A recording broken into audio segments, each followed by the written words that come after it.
I just found something. You're on Okay, Dynasty so Warriors. are you watching? Yeah.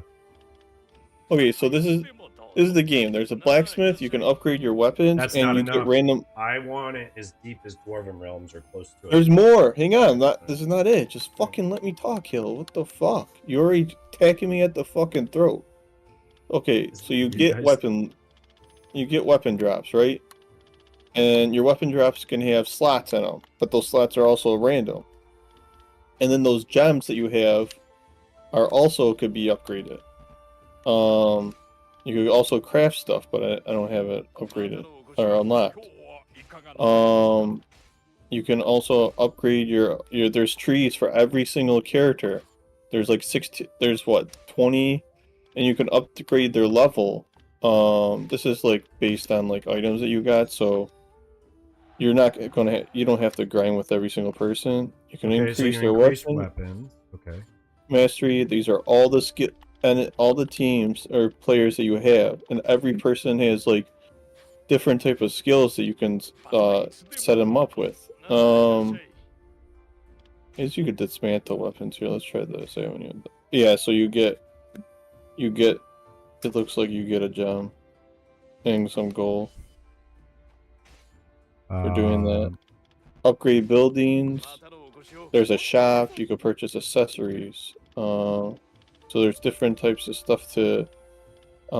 These are the gems. Looks like I can't do gems. I was just looking at something. I couldn't figure it out. And then here's like the skill points. You could just buy it if you have enough gold, and then you can level up one of those talent systems. There's horses, and then you can buy different type of horses, you know, and you can upgrade them with different skills and stuff like that. Wait a second.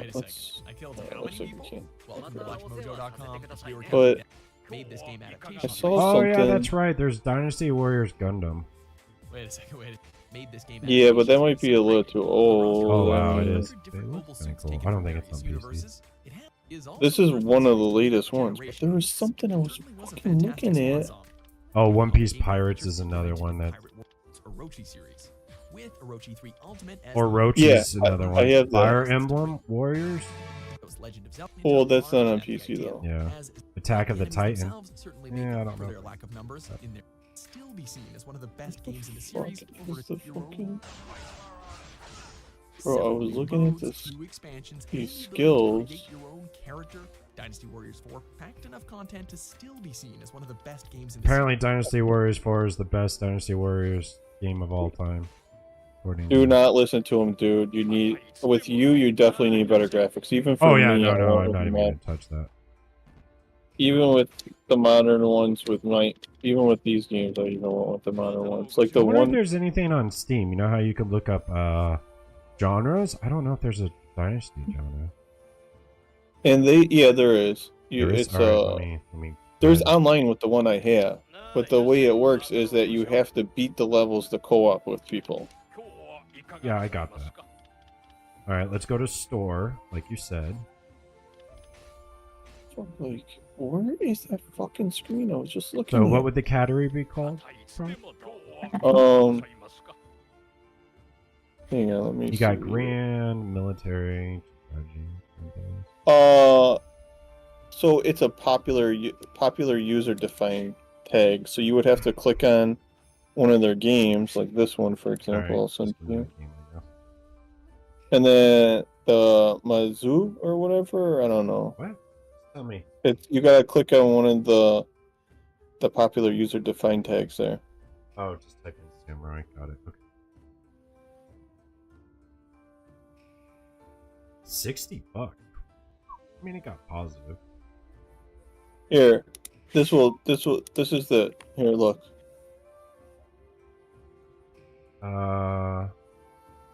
Okay. Click on that tag, and then those will give you every single. I don't know how to pronounce it. I'm looking at them. There's one that's anime-ish from Grand Blue. I'm gonna look at this right now. Came out in 2019. Wait, a Grand Blue one? What the fuck are you talking about? Ooh. Okay. It's not called Grand Blue. No, it's called Fate Exclaiming Link. Oh yeah, that's the anime. Fate anime. A lot of good reviews. Okay. A lot of their collabs are really good. All right. I'm just going through the list. Berserker Band of Hawk.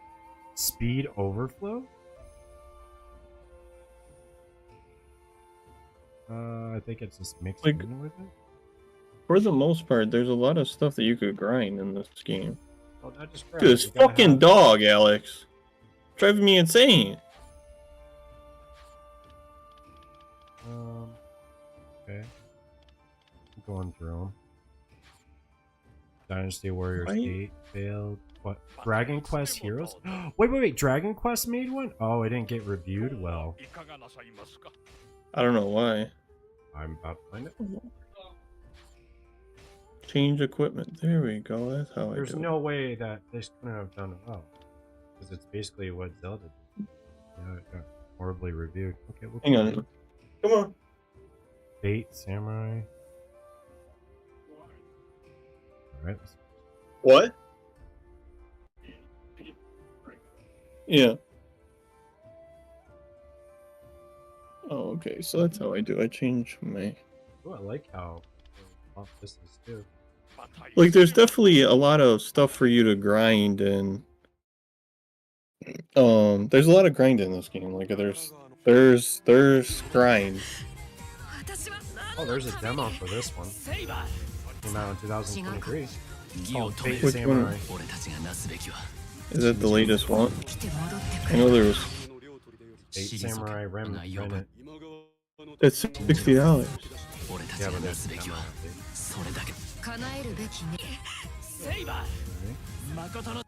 Do you know anything about the Fate series? Nope. I'm looking at ones I look up.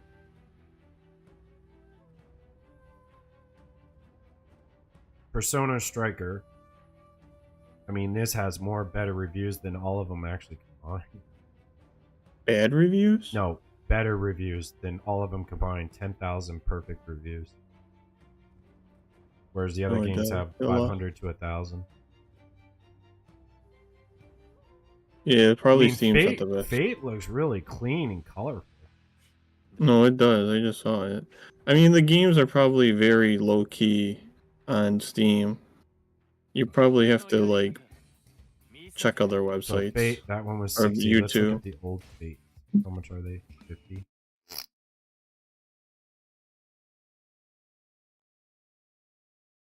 Yeah, there's like 5 different Fate games. Apparently that's a popular thing.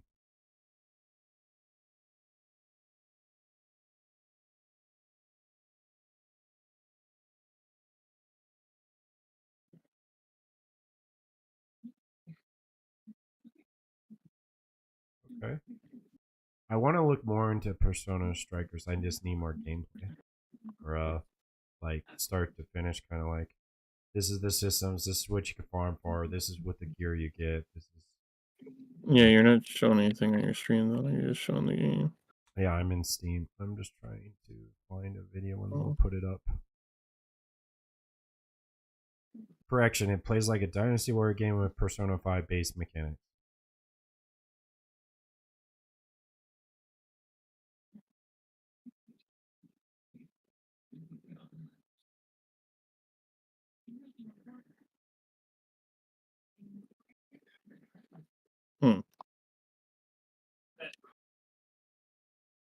I just gotta find a good YouTube video. How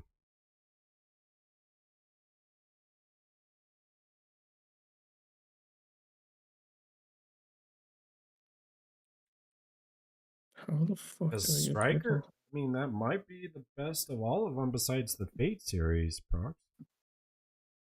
Like, hands of down. all of them?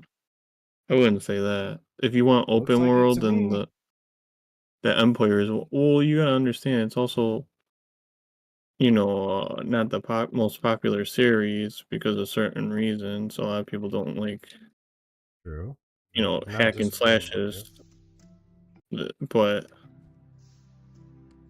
you might like that. I don't know how. I mean, yeah, you should probably get that one if you ask me. Right, I mean, to make it the answer easy, because I don't know if you would like playing Dynasty Warriors 9 Empires. But that game has a lot to it too. It's all open world and stuff like that. I mean, Does Strikers have online my though? favorite I've ever played, and I wish it was on PC, or I wish they would make multiples. And I wanted to do the Gundam one, but it is old. Like they didn't even update it at all. But Gundam would be fun. But no, the Oh yeah, I Zelda agree. one was so good. Yeah, it was. I played it like that. I gotta talk to a specialist about my glasses. After a few minutes, it starts to hurt, and it leaves marks right here, and I don't know why at all. I've never had glasses that do this. Right, because of those plastic grips right there in the middle. So what am I supposed to do to help? Are they too close? I don't know without shattering. What do you do? Oh, I don't know. I'm not an expert. Yeah, maybe they're too But I've close. always seen people get like marks near their eyes because of, But it blows. hurts. That's the weirdest. Mark, fine, but it hurts after a bit. And I'm like, Probably because you're not used to them, one, and I don't yeah, know. but still, this. And now I've been wearing them now for almost a week, so I'm actually going to see someone next week. If they can't explain why, or I don't like their thing, I'm going to exchange them for maybe a pair of glasses that doesn't. Gotta be with Yeah, it's probably a good idea. because I'm trying to bend it, right? But I don't know if I'll snap it, and I don't know if that'll fix it. But yeah, maybe you're right. Maybe they're too close. See my thumb? Yeah, Maybe they're too close. And then maybe I can't spread them any further. that's possible. And it's hard rubber. You know? I think. Goddess of Victory Kneecap! I go to sleep soon. I got work in the morning. See if I can get better.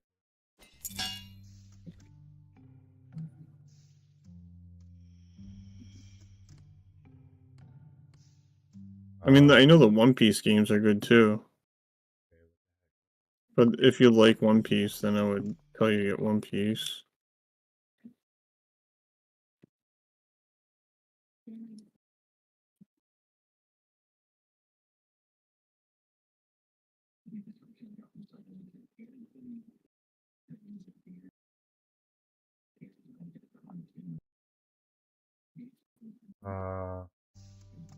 they're male. Wanted to see what this skin looked like. It had like Yalba wings. But I don't know how to access. And I've restarted my game. I don't know. I don't have it. Looking. You have to restart. Let me go to.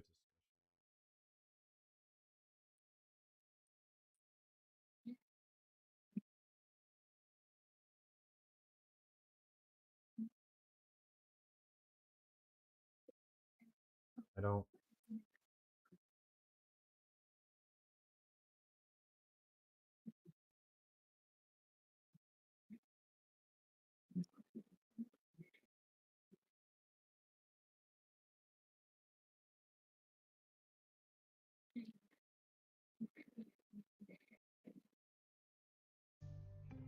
Uh,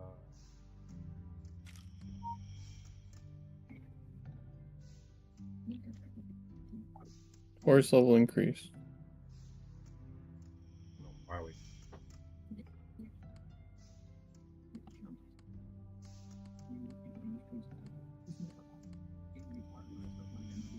What do I gotta do?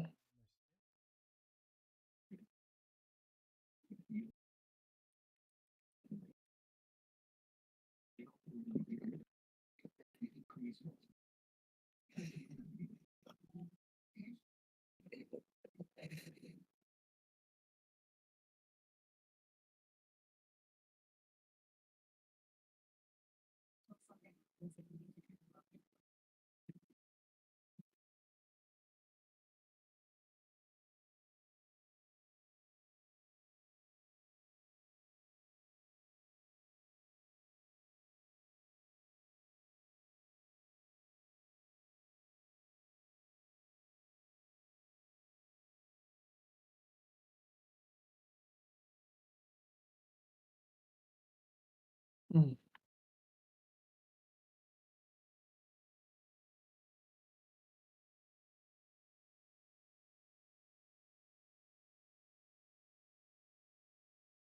Right.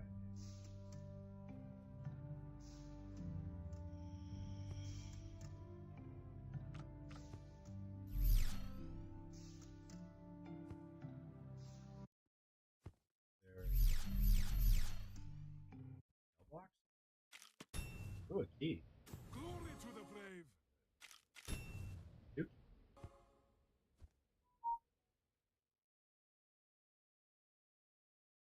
Oh wow, this fucking character is amazing.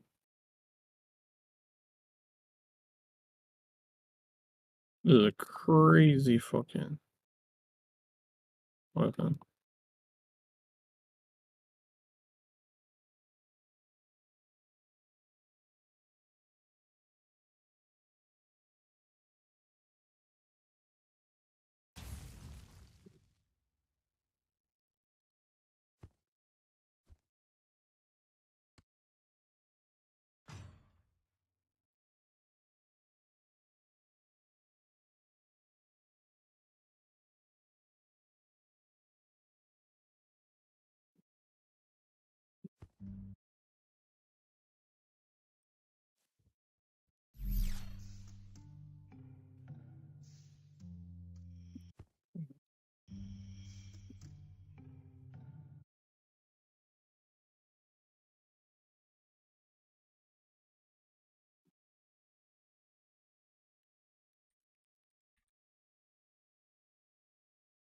The DLC weapons in this game are really sick looking, Are they? but I never actually got them.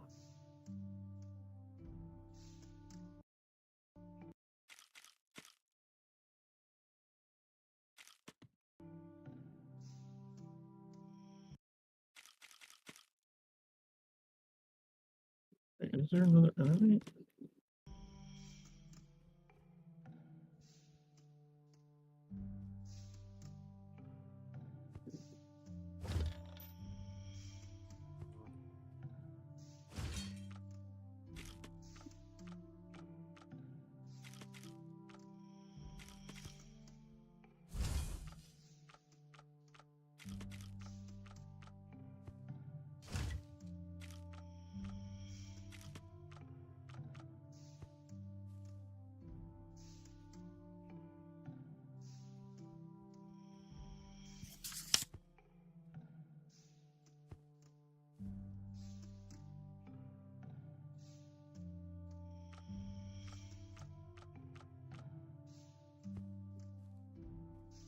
See, it's already starting to hurt.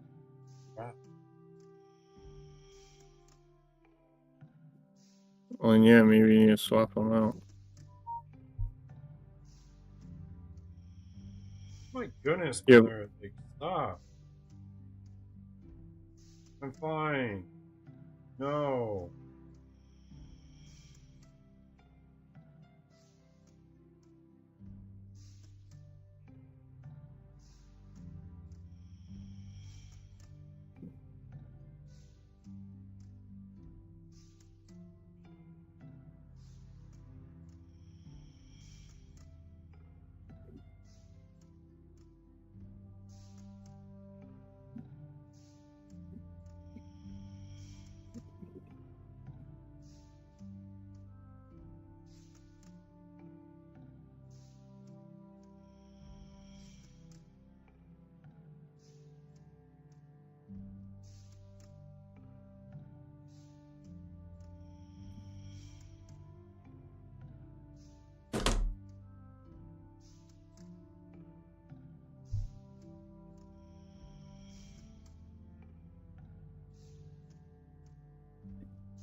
Alright, I'm gonna go to their Discord.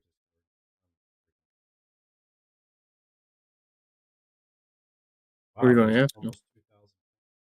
I don't know why the skin isn't Oh,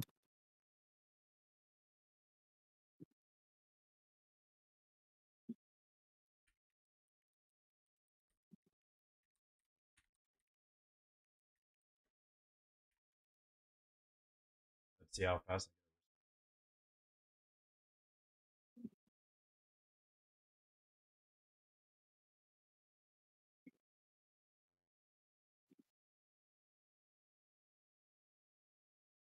Oops.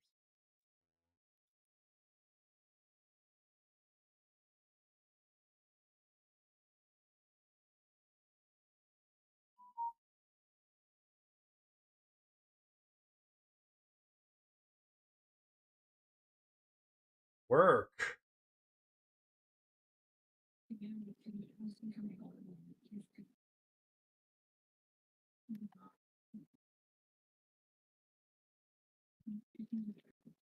Like, stop.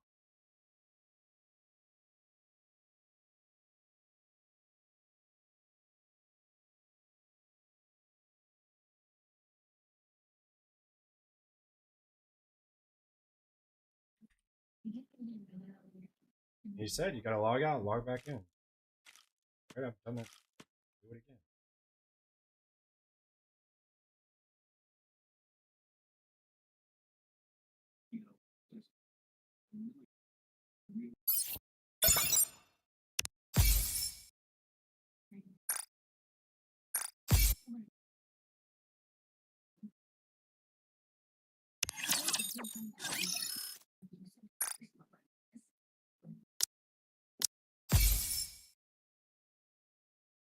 I probably have enough for one. I really want to get red. I'd literally donate money. You want a what? I want red. Hang on, I can't hear you because of this game is too fucking loud. Why don't you rest for a while? No use in running when you can barely walk.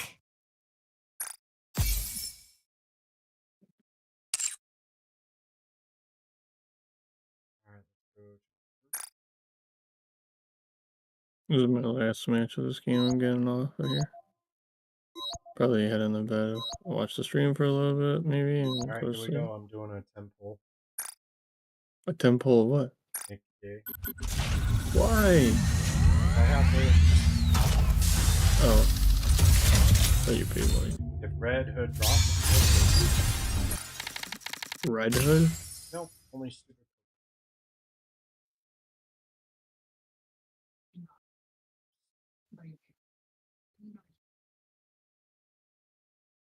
Well, guess we'll try again tomorrow. Waste. Absolutely.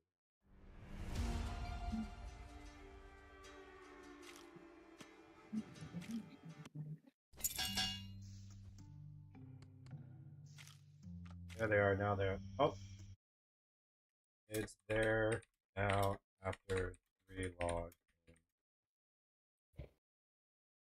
There. Let's see how it's. Not bad actually. Not horrible either. What do you think, Prox? That's what you got? Yeah, I wanted to see. Yeah, not bad. Yeah, it's not bad, I but don't know if I want all the sparkly. I didn't know that.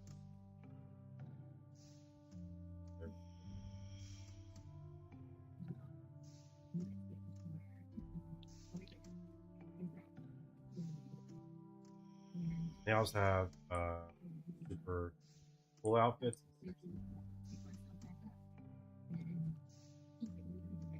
yeah.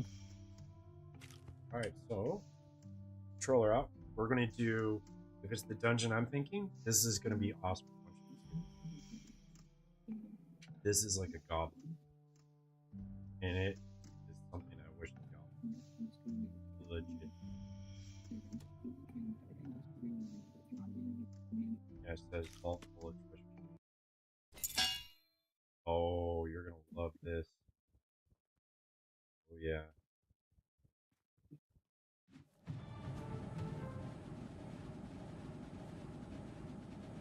Hang on. I hope you're watching.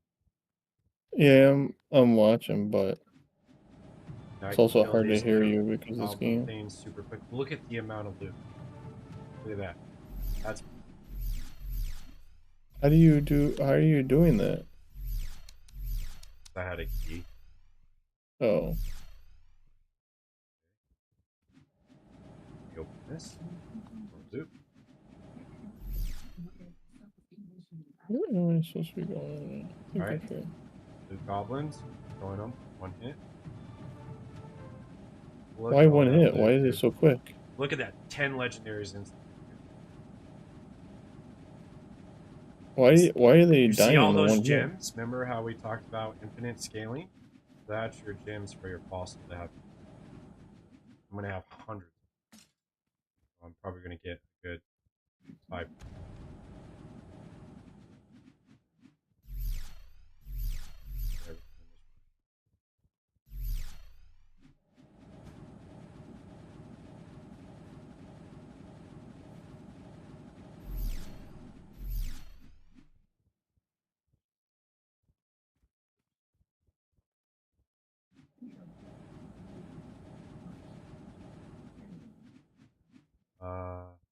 But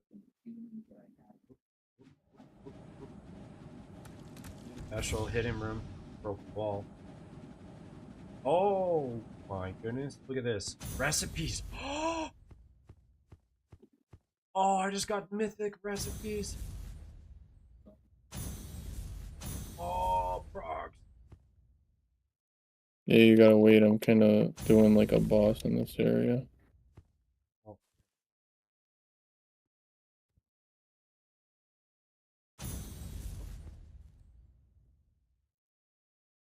Dude, that's awesome.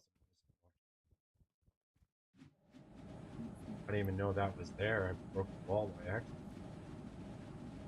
Alright, here's the last room. 10 more legendaries to drop.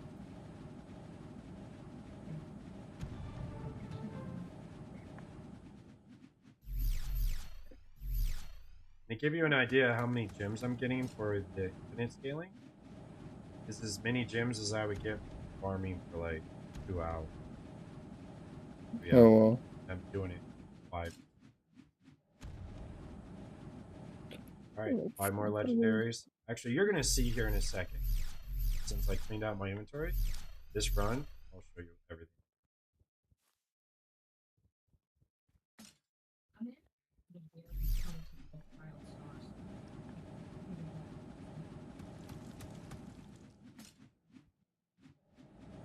Broke open another. This.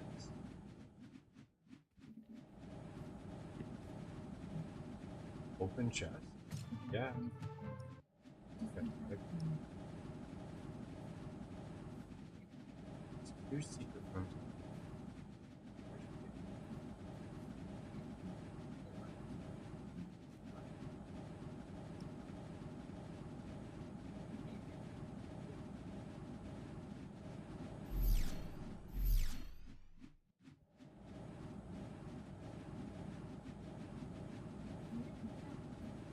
Oh.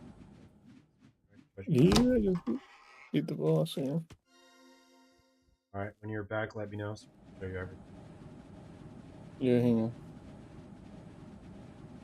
Alright, I'm back. Okay, now I can watch. Alright. Grabbing the last. Okay.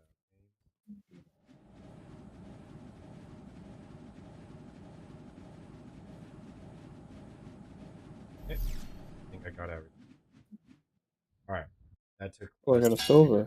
Ready? Yeah. Alright. Alright. So. All of that in one run. 240. Jeez. Okay. Yep. That's a lot. See if any of them are enough.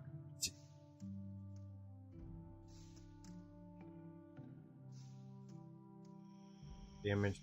9. Oh, did I get a better bow? Oh, no. Mine is still better. 135.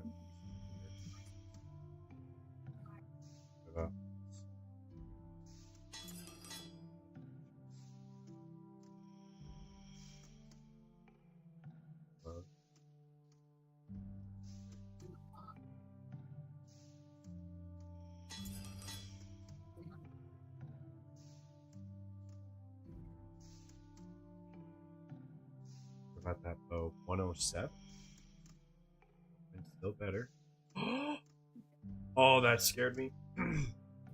I thought it was better. It's only 102.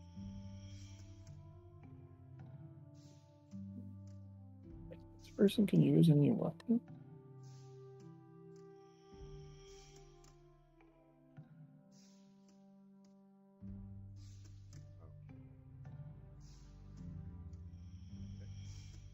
All right.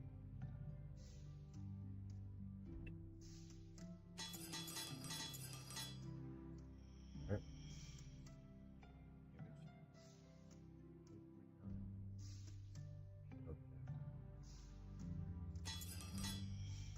I wish I had multiples of those rooms.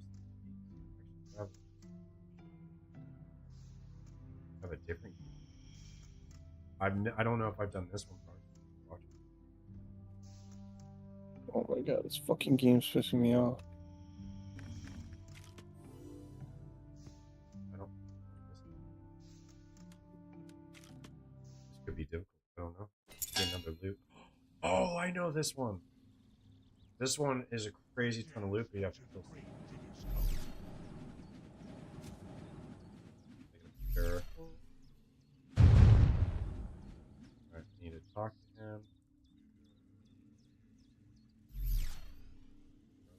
One. I'm doing way more damage than I did before. Look at all this. Where's the up me? I think that's just what they're really good at.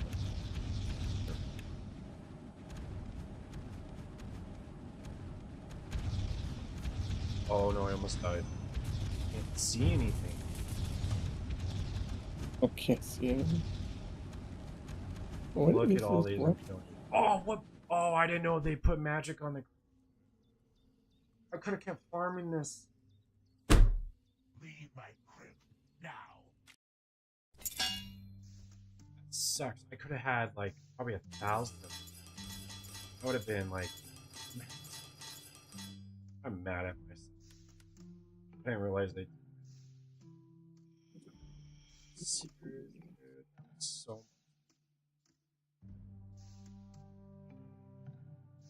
Suck. I probably could have almost doubled my damage if I didn't try. Now I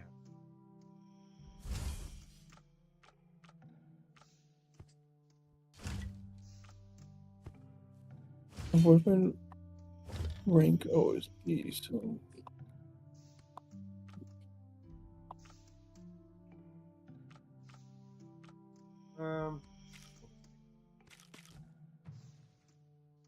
And it rolled. What? What is this fucking weapon? This pisses me off.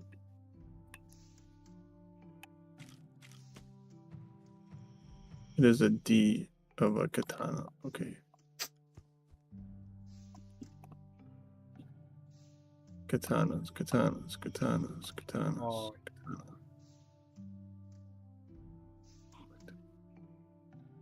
Oh.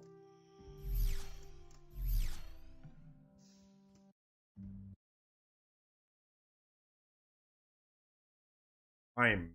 Oh, I'm. I should have known better.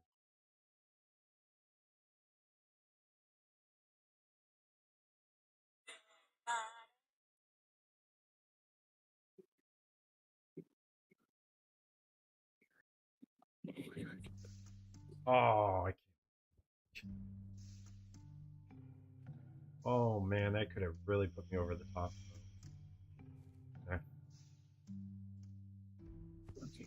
I need E though.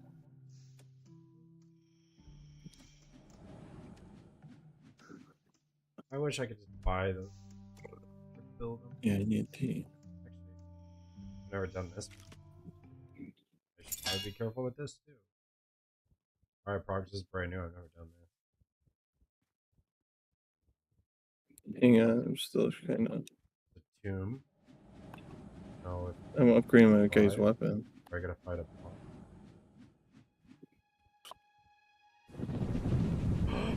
Oh jeez. Oh. Fight that.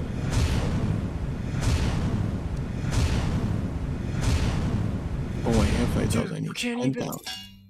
Well, that was a waste. That was a waste.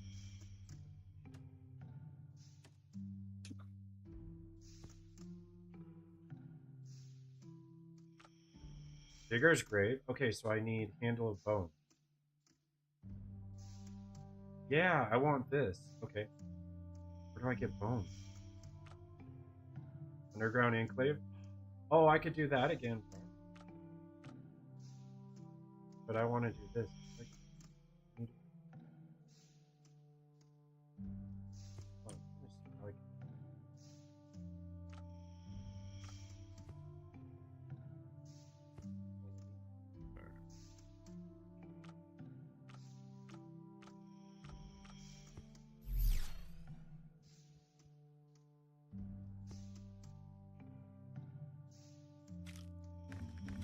Pick gotta get off this game. It's fun. It's addicting.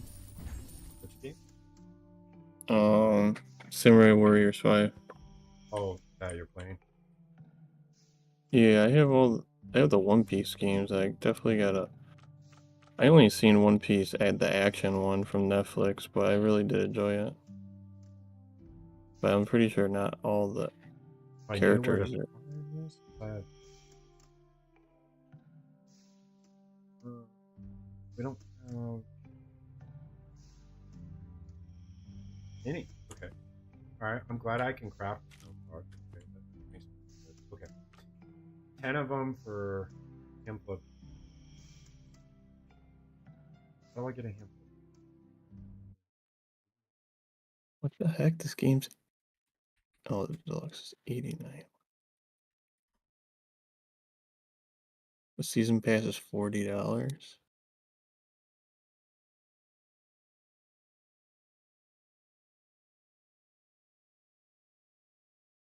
Yeah, I think the season pass is. It's all OP items, I think.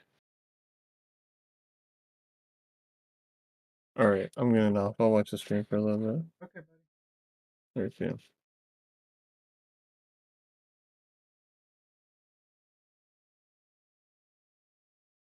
Um,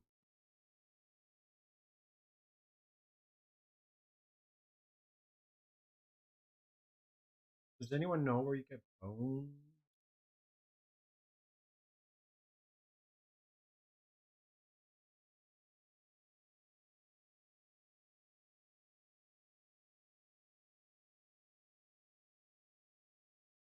Oh, handful.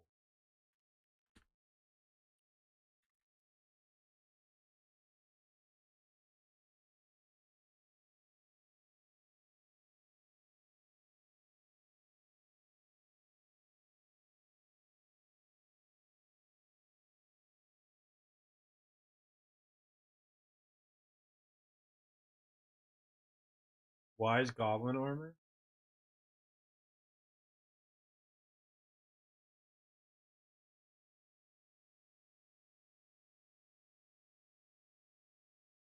Titanium?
Never done that.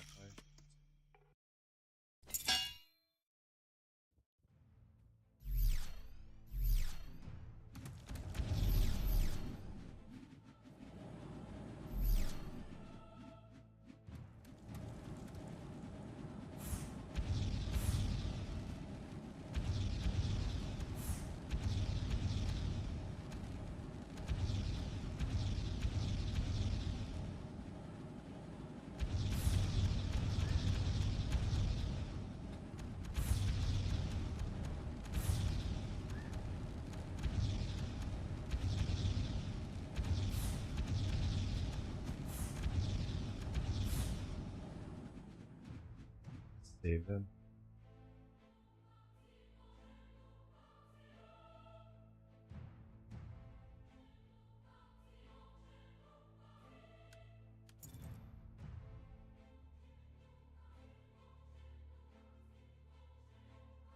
Yeah, I don't know how to get them. I need 10 of them.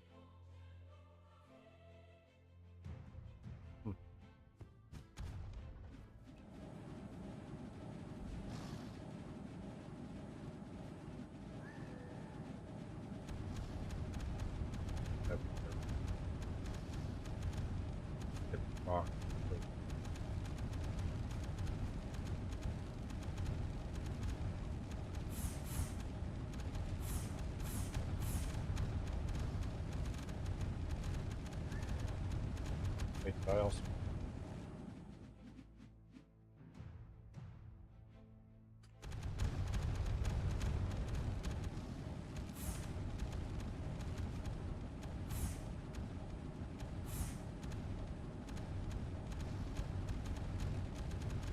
This might be too high of a distance.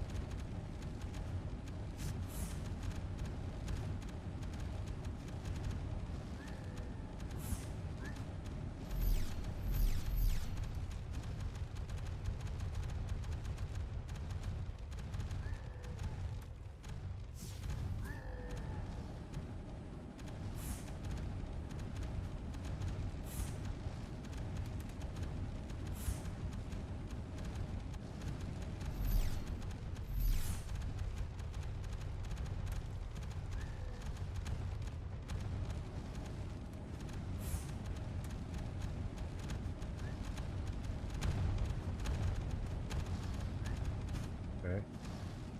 We just need a few dozen kills and we'll be able to fly.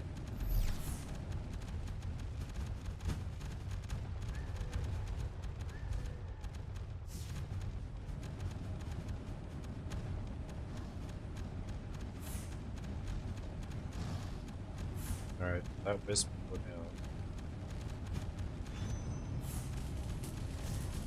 I do want to get that, I guess.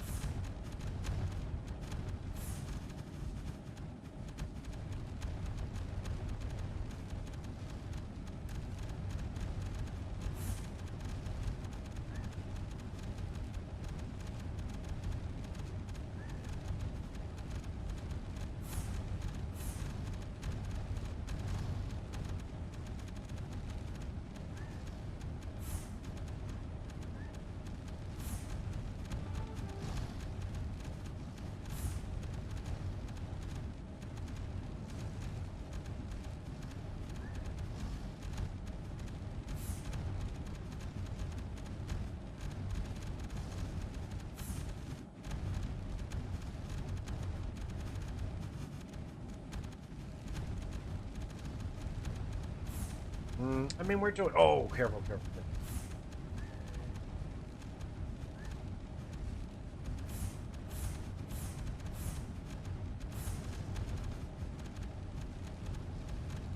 Yeah, we'll be safe.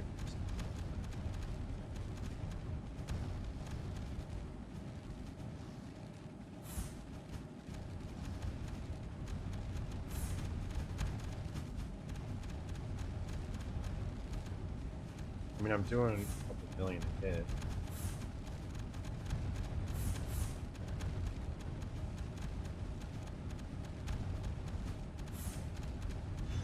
Okay, that was down. Stop.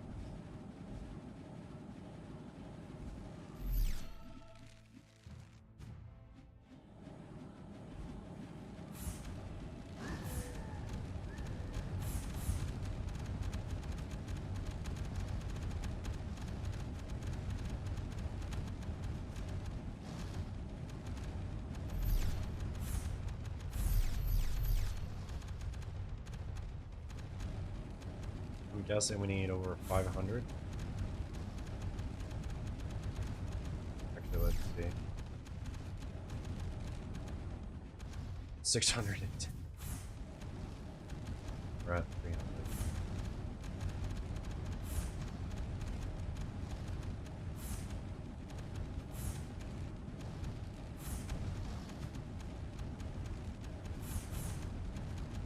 Oh wait, I just realized I'm taking too long. Oh, I might not have. Now that I realize, yeah, I might not. Might be way too high. We're gonna run out of time.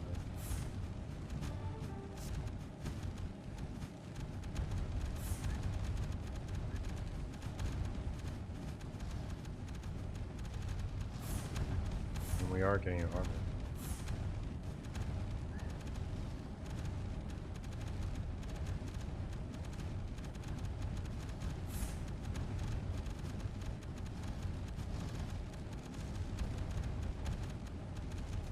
Go! 400. Okay.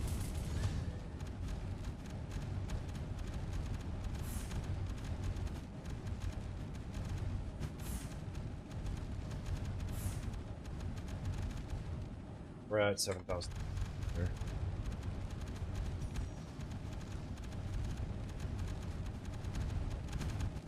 Oh, oh. Okay, okay.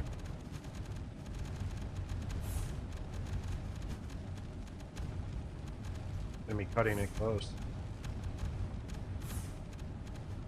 I really hope I'm gonna fight a mage. Oh, this is cutting it close. We're gonna try.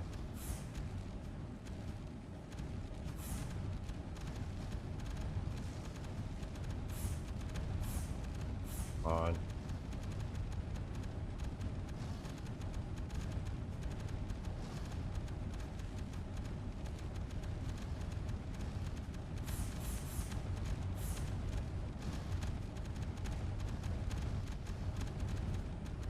Ah!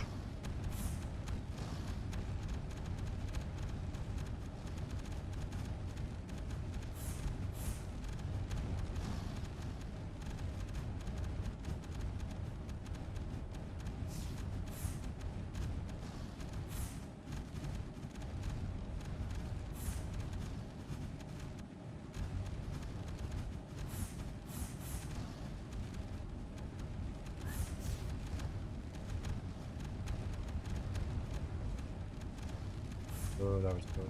Okay, hold on, hold on. Man, we're gonna be cutting this close. Let's hope we got mage. Nope, it's not a mage. Oh, he's summoning that. You're rough. Run out of time.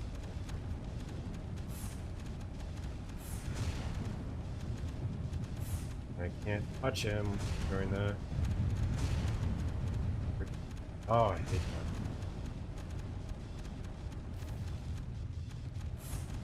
Have to be in that.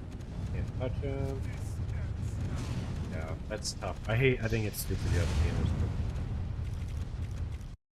Yep, that's too hard. So we won't go that high. Won't go that high. What's up, Prog? Did you find me a good video that shows all the special features?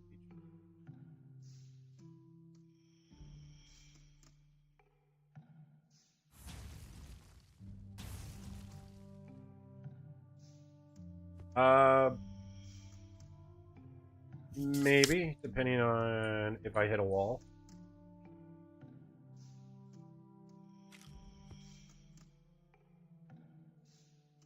Yeah, let's search for it now. Um,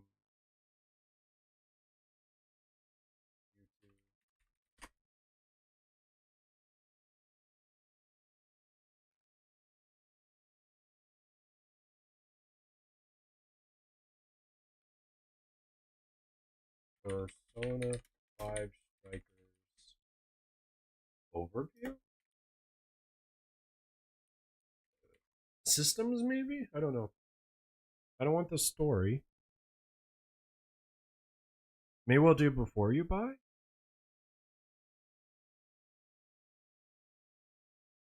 Hold up. I don't know what else.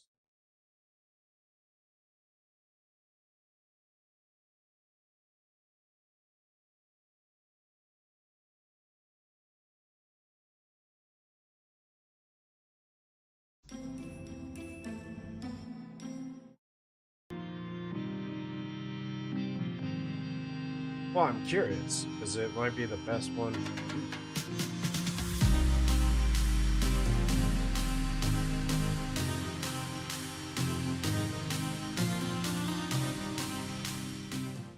While it might be tempting to think of Persona 5 Strikers as yet another Musou title reskin for a popular property, however, Atlus and Koei Tecmo seem to have really gone out of their way to make this as much of a true successor to Persona 5 as possible. No, it doesn't have everything that a Persona game is expected to have, and yes, it still proudly wears its Musou core on its sleeve. But more than almost any other Musou crossover title in recent years, Persona 5 Strikers looks like a game that can truly appeal to fans of the series it is spinning off from. We're more than a little curious about the upcoming action RPG, and ahead of its upcoming launch here, we'll be talking about 15 of the biggest talking points from the game that you should know about. Story. Persona 5 Strikers is a direct sequel to the vanilla Persona 5, so no narrative stuff from Royal will be referenced. Set 6 months after the events of the original game, Strikers sees the Phantom Thieves spending their vacation taking a trip across Japan, with multiple cities from around the country on their itinerary. Their plans, however, are foiled when strange incidents all around Japan begin threatening the peace the group helped establish months ago. The Phantom Thieves are now roped back into their excursions into the metaverse as they once again try to save the world. Requests. Persona 5 Strikers will be bringing back a lot of things that fans of the original Persona 5 will be more than familiar with. For instance, side quests will of course be included in the game, and apparently there's going to be quite a few. And much like in Persona 5, they'll be called requests here. For obvious reasons, mementos won't be returning, so it'll be interesting to see how requests are handled. Band system. Slice of life mechanics are a core part of any Persona game, and confidants, or social links as they were once called, are probably the most crucial slice of life mechanic in the series. Persona 5 Strikers doesn't quite have confidants, which might disappoint some fans, but it does have a makeshift replacement of sorts: the band system. Through the band system, increasing levels by interacting with characters, winning battles, and progressing the story will allow players to gain stat bonuses for characters and even unlock special perks and abilities. Gaining personas. Persona 5 Strikers doesn't have the demon capturing mechanic from the original Persona 5, but Joker will still be able to use multiple personas in battle. So how does that work? Well, the game puts a pretty interesting twist on that. Essentially, you'll be able to add personas to Joker's collection through random drops from defeating mini-bosses in dungeons. Something that Strikers does have is the fusion mechanic, so you can still bring your personas over to the Velvet Room and fuse them to make new ones. Stealth. Given its Musou trappings and the fact that it's going to be a rather busy and chaotic action RPG, you wouldn't think that the stealth mechanics of Persona 5 will make it into Strikers. What if there's a But demo? they have. You can still avoid enemies, and ambushing them with surprise attacks is still a thing. Dungeons still have an alert meter, and once that goes up to 100%, you're forced to leave the dungeon. And just like in Persona 5, you can lower the alert meter by ambushing enemies and defeating them with surprise attacks. Third Eye. Another mechanic that is jumping over from Persona 5 to Persona 5 Strikers almost as is the Third Eye mechanic. For those who haven't played P5, in simple terms, this was Persona's version of Detective Vision, or Witcher Sense, or whatever you want to call it. And when activated, Yeah, but I don't it know. highlights special objects hiding Like, it needs to treasures be like or 20 objects in bucks the for environment that. that were crucial I for don't know puzzles yet. or traversal.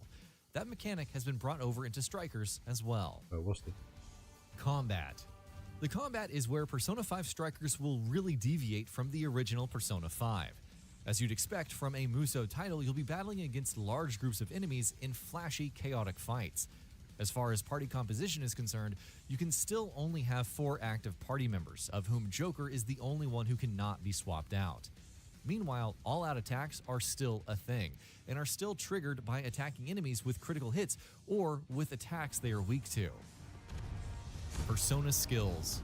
While combat in Persona 5 Strikers will be real-time, as you'd expect from a Musou game, it will still have pause-and-play elements peppered in. Oh, really? Using your Persona's skills is, of course, a crucial element of battles in Persona games, and to use Persona skills in Strikers, you'll have to open up a command menu which will pause the game. Master Arts. A new mechanic being introduced in Persona 5 Strikers is Master Arts, which gels rather well with its action-oriented trappings. Each playable character in Strikers has a number of special moves and attacks in the game known as Master Arts. These are essentially like ultimate moves. The more you control a character in combat and defeat enemies as them, the more Master Arts Do for the that levels character will get become available repetitive? to you in that fight. Joker's Kitchen. When you're not busy beating enemies to a pulp, traversing dungeons, or No, I didn't exploring see the the real bundle. world, you will also have the option to visit Joker's Kitchen, which is a new addition in Persona 5 Strikers. Here, using ingredients that you've collected while exploring dungeons, players will be able to make dishes that will provide various boosts when used in combat, including restoring HP or SP. No time consumption mechanics. Time management is a core pillar of the slice-of-life mechanics of Persona games. But as we've discussed earlier, Persona 5 Strikers isn't quite implementing those life sim mechanics the way that you'd expect. One of the biggest changes it's making is that there are no time consumption mechanics anymore. With no more time management, you are essentially free to do whatever you want without any time limits. New main characters. As you'd expect from a sequel, Persona 5 Strikers will also be making additions where the narrative is concerned. Several new characters are being introduced, some of whom have crucial roles in the story. The biggest new addition is Sophia, a mysterious sentient AI who becomes the newest member of the Phantom Thieves.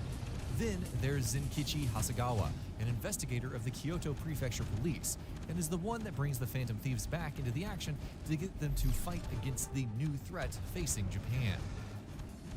New supporting characters. There are also several new major supporting characters that will play an important role in Persona 5 Strikers' story.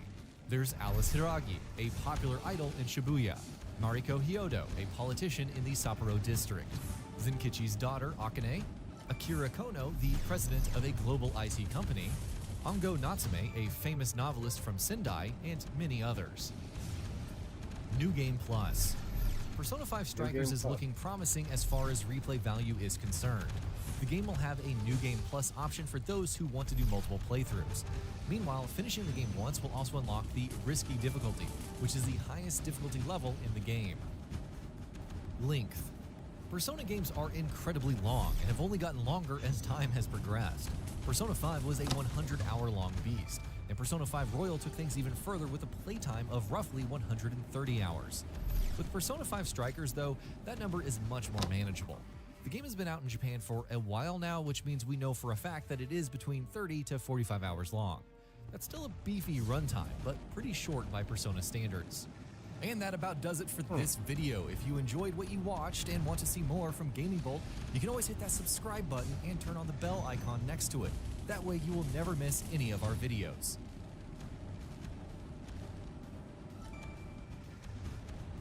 It's my destiny.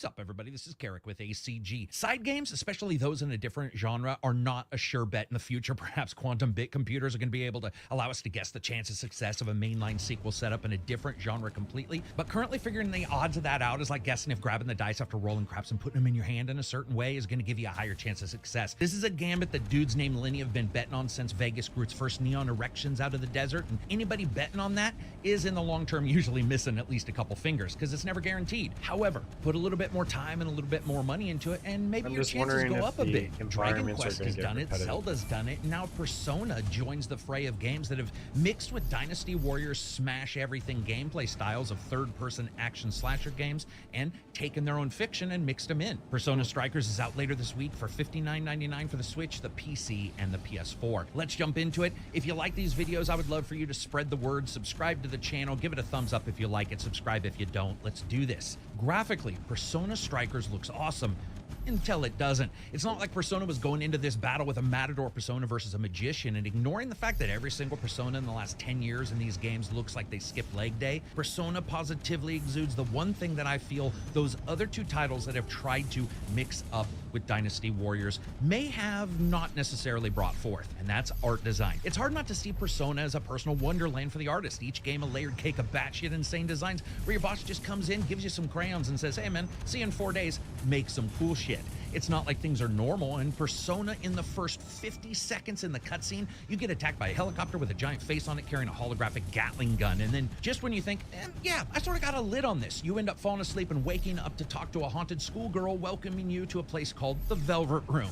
Now, while the Personas are from Persona 5, as are the characters themselves, this doesn't stop you from noticing just how well done the entire art aesthetic is in this game. Mix that in with the street graffiti UX design, and you have Persona Strikers. I just wish the worlds themselves were more interesting that you walked around in, because if Persona takes some critical elemental damage in its battle for your gaming dollars, the fact that even lacing weird designs on the gameplay worlds, they are still basic boxes with a couple items thrown down to make you move around them a little bit slower. From the ice dungeon to the starting Castle of Hearts theme to the others, the locations never even really come close to matching the game's other instances of excellent art. And this is also copied when it comes to the overworld. Regardless of where you are and in what parts of the city or even in the game world itself, it just never does hit necessarily home. And that actually feels even more so because of the way the game breaks up the different cutscenes and the different locations you go with the combat. It feels a little bit off balance. When you get into combat, it brings design and execution of contextual power into a razor sharp focus. And that helps that as you're moving around, that animation and the delineated expertise, that unique character work elevates Dynasty Warriors gameplay and style into this graphical presentation and makes it visually so interesting, it's hard to actually look away, which is good, because if you did, you'd most likely die. In fact, if you don't look away, you'll most likely die, because the game has issues overlaying so much information in each frame. It's like they saw Persona 5 and thought to themselves, let's do twice that, but all at once. And it's one of the first games I've played in a long time where I can say this is visually a little bit too busy for what it's trying to do. Nevertheless, every time you die, every time you move around the game world, the animation and the overall character design just works to make you feel like you're in something that is unique, even when you look at Dynasty Warriors and the multiple times they've tried to mix various different fictions. Now, the Switch runs at 30 FPS. It's pretty damned rough, though, and the PC on the 2080 Ti was getting mostly 60 FPS at 4K with all the settings on max, and I say mostly because one or two dungeons have particular effects that can eat your FPS up, and combine that with huge battles with 50 plus enemies all spitting out over the top effects, lay special attacks at you, and that's before you face off against some mini boss that does the same. And seeing FPS drops is not uncommon. One thing to remember, this does have a resolution factor set. You can go all the way down to 0.2 of your overall resolution, all the way up to 2. So if you need some FPS, that's one of the first places you'll probably want to look. Another thing is Persona Strikers is both beautiful and at times a aliased catastrophe, even on 4K settings. The characters in the cutscenes look rough around the edges, and while 4K does elevate most of that, it is still noticeable, especially when it looks like a lot of the characters are sort of just cut out of 2D flat screens and slapped into the game with those aliased edges. That being said, Strikers has it going on for the most part where it actually matters. When someone's anime sword smashes or slashes or slices or slits through the scales of some whacked out, hopped up on nightmare juice squeezed from human desires bad guy, it is hard not to look at that and go, damn, that is sweet looking. Also, you'll probably be going, damn, what am I looking at?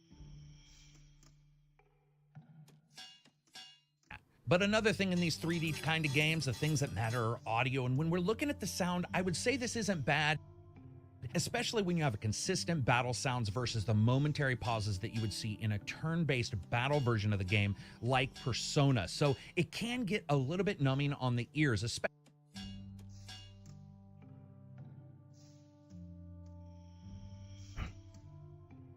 Okay. Hmm.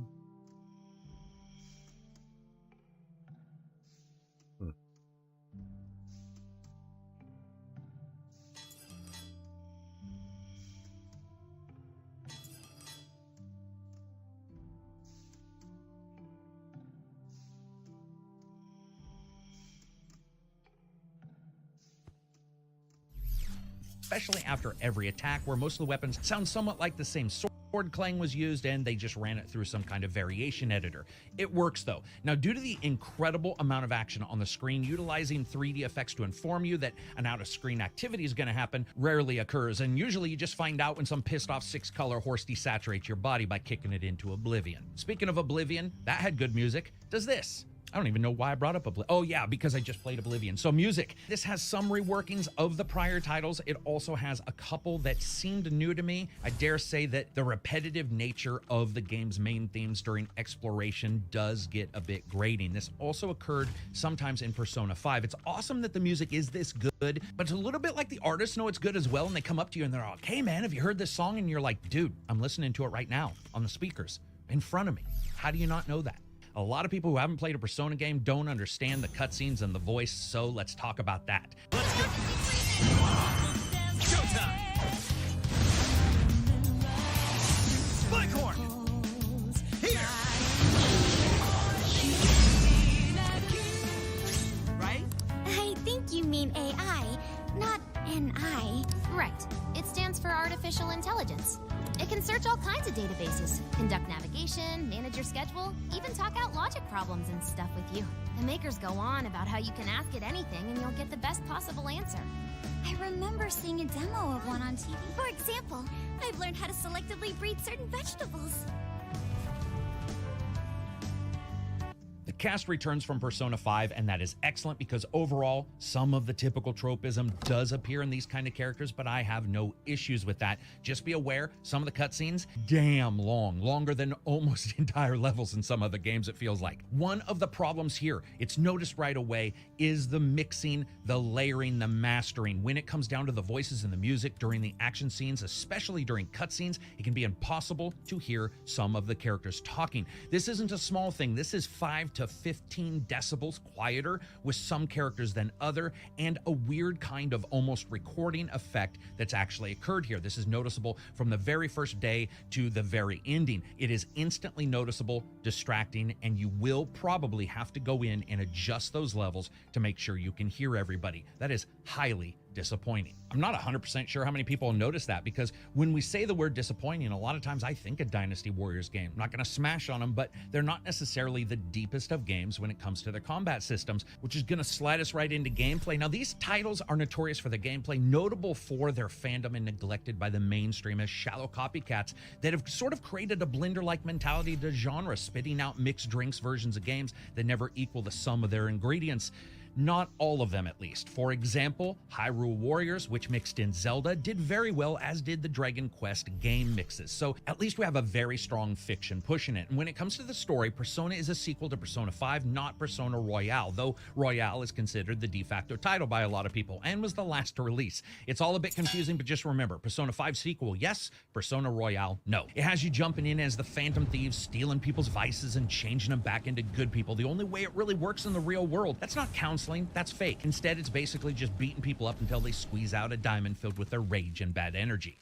And to do that, you got to travel through some dungeons. Now, these are locations that reflect the vice and badness of the bad guys themselves. Each dungeon you take on has enemies that get harder and harder as you progress. And while you can sneak up and ambush them as well as sneak past them completely, you got to watch out a little bit, because if you're not paying attention, they can do the same thing to you, resulting in one or the other getting stunned and starting the fight at a pretty sizable disadvantage. And fight you will, because this game may be Persona in style and story, but it's Dynasty Warriors, at least in most of its gameplay, with you running around small locations that are battle arenas, taking out the enemies with weak and powerful attacks and building up various meters to pull off specials. Now, unlike a lot of these kind of games, the enemies aren't just all together around the game world and you're not interacting with them instantly. Instead, you see one spirit and then you hit it, or it hits you, and then you find out who they are inside of the spirit, and a battle arena sort of gets created. Here's the thing though, if you haven't played Persona 5, this is going to be completely confusing to you. The game does nothing to offer any introduction and even decides right at the start that all the characters are just going to be choosable from the very beginning for your 4-party dungeon delving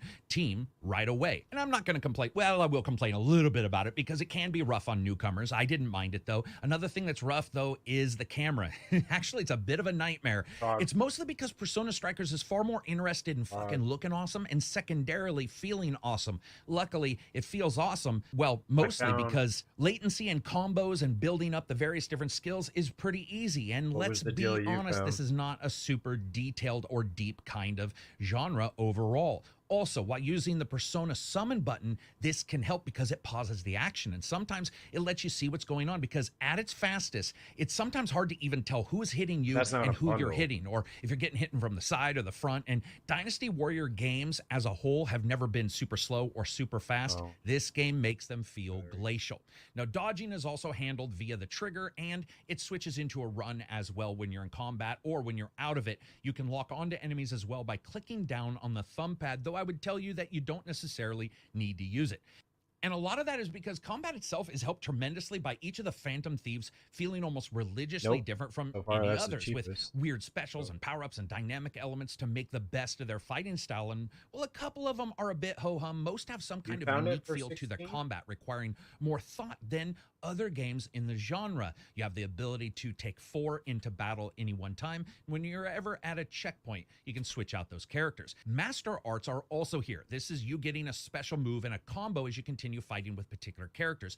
It's sort of a familiarity combo. One of the biggest issues, and an issue that continues to be a problem Yeah, that's for the Persona, cheapest. is how busy this HUD is. It looked okay in the role-playing game. It's eclectic. That's I a good like deal it. But during battle, and for the especially amount when of the game content. starts out and it gives you like 15 tutorials in the first 10 minutes, it can be mind-boggling.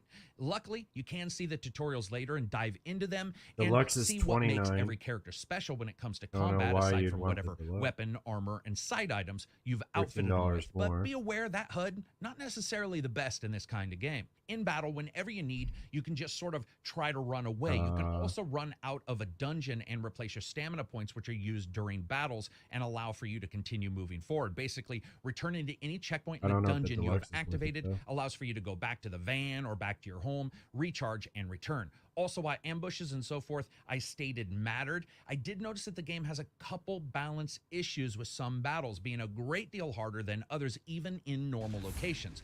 Now, in the downtime, sometimes you're doing a story mission or two, which usually revolves around going from one part of a location to another to talk to someone, and then returning back. Does it sound boring? Yeah, it is a little bit, especially when you compare it to the It says it's RPG, boring. and there's a couple reasons for this. In most locations, there are a couple stores to buy healing items or items and weapons and armor to upgrade your characters. However, these can also be purchased later in the game from one of the characters that joins you in the battle against bad feelings, which is a little bit odd and makes you feel like, why am I exploring these, well, sort of boring locations?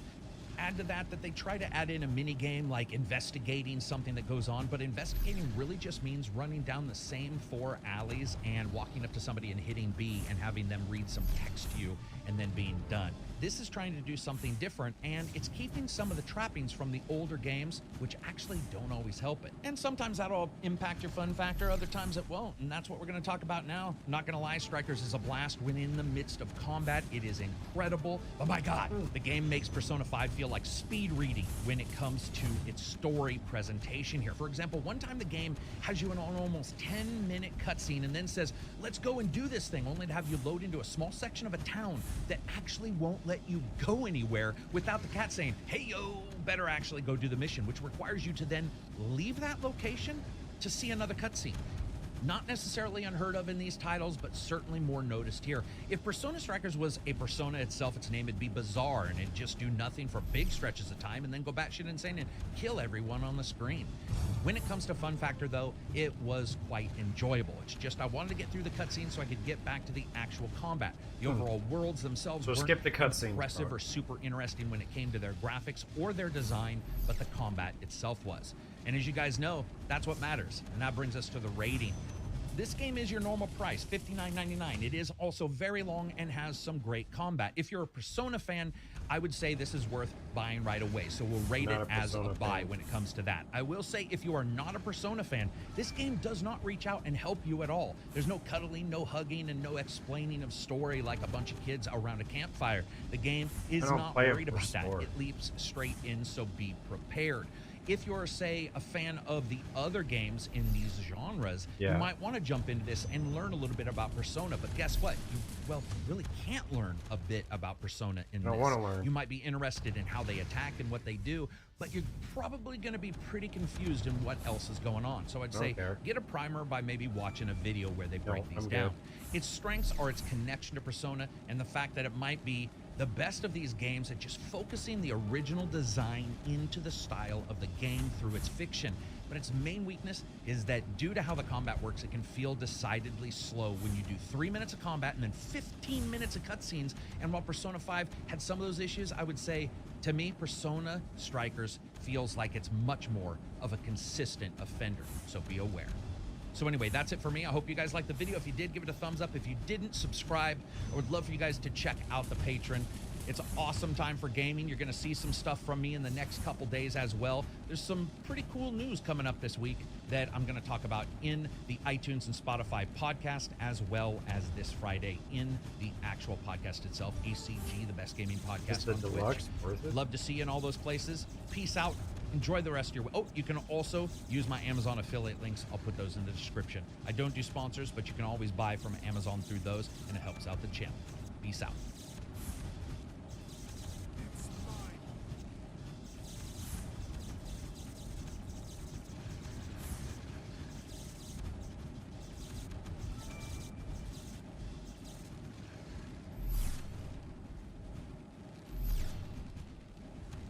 I don't know, I'm thinking about it, Progs.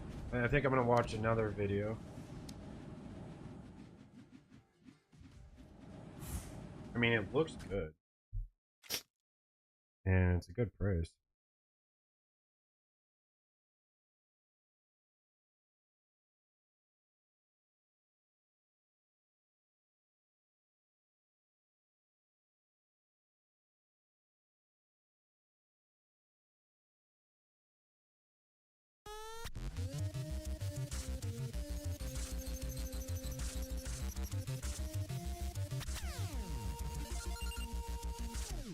What's up, gamers? Dreamcast Guy here, and this is my review for Persona 5 Strikers. Within the history books of best RPGs of all time, there's one name that comes up again and again, which is Persona 5 Royale. This game was nearly 200 hours long. It's it just had a huge the cast of Persona characters, stuff I've deep never fighting done. I was mechanics. always It had told I so should. many different things that grew upon the audience to make them love every aspect of it. So how do you make a sequel to it? Persona 5 Strikers is supposed to be pretty much a direct follow-up, reuniting everybody from the first game and having another big adventure. And this sort of creates a problem, which is that typically at the end of an RPG, your heroes are so strong they're able to literally save the world or defeat gods. How can you handle things like normal combat in a follow-up? Well, they've decided to solve a lot of the core issues of these RPG sequels by doing some smart choices. First and foremost, Strikers manages to introduce a totally new fighting 50 system enemies that allows on us screen? to have 1 versus 100.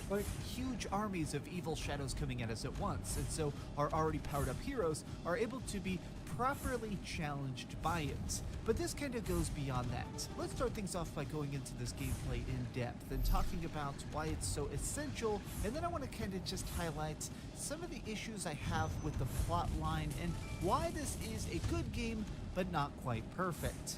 Now, the thing that's really important here to highlight Please is not that talk about Strikers the plot is if I'm certainly skipping a more it. simplified version of the game of Persona 5 Royale. And one of the aspects of this is that when you're out here in battles, the magic is so freaking fun to use, from exploding people by elemental types, switching between your characters and beating them up. Like, this is so freaking fun, but it's also a lot more basic. There was definitely a sense of crazy, crushing difficulty at times, especially in some of the later dungeons of Persona 5 Royale, whereas Strikers, it's kind of a breeze.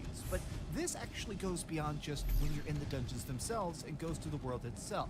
A major aspect of Persona that's made this series so famous in the first place is the slice of life content. The fact that we're playing as these students and you do have to go to class and take tests or do all sorts of side activities. Well, none of these exist in Strikers. This is summer vacation, and while our cast of heroes is getting back together for another giant jaunt, this time there's none of that side stuff. You're not getting a part-time job, there's not really any of the typical side quests other than a couple things that have you going back into the dungeons to defeat an extra enemy, and even stuff like stores have been removed from the game, and just basically now you have a little app that lets you click buying different items.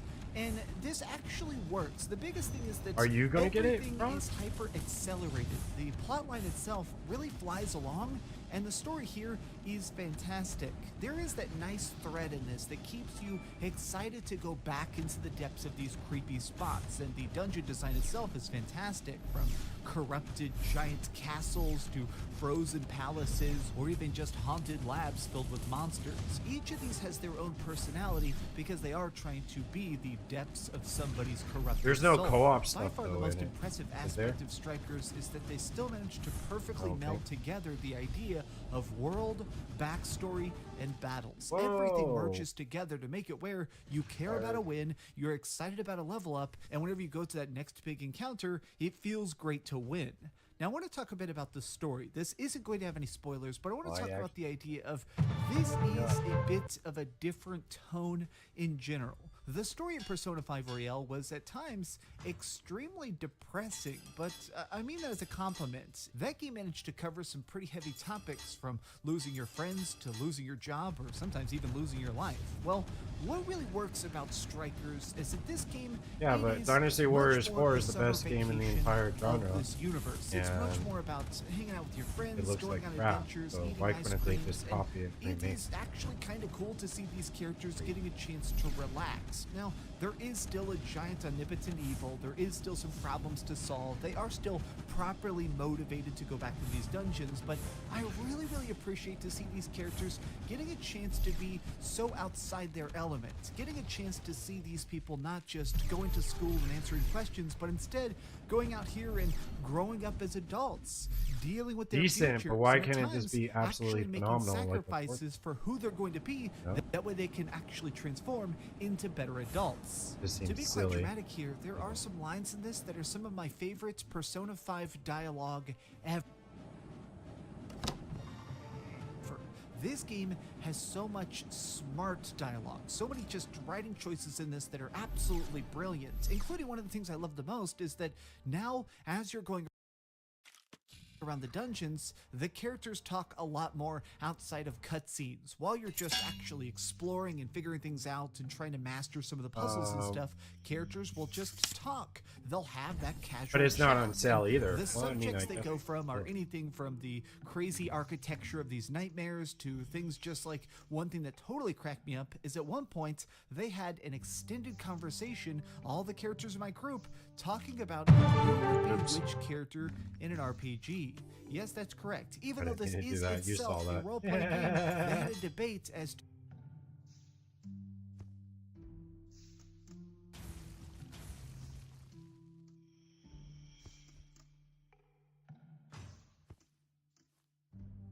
Yeah.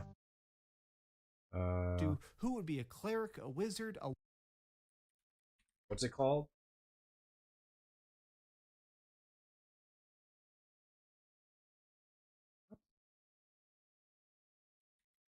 Jeez Louise, dude.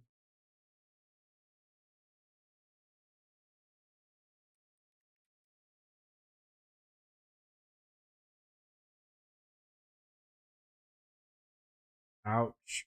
Oh, it's deluxe.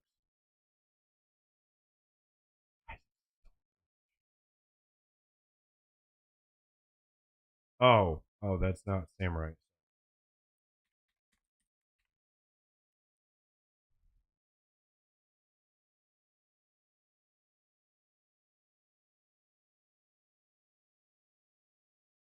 Dude, that's expensive for CD keys. For a game that, how old is it? 2 years? 3 years? That's pricey. You told me that's the newest one.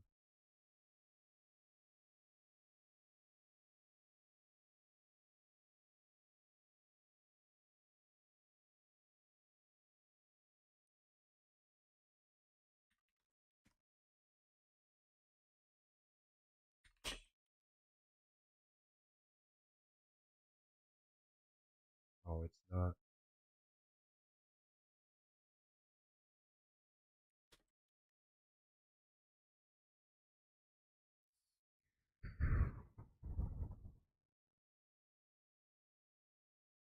There's a demo. $30 is as cheap as you're gonna get.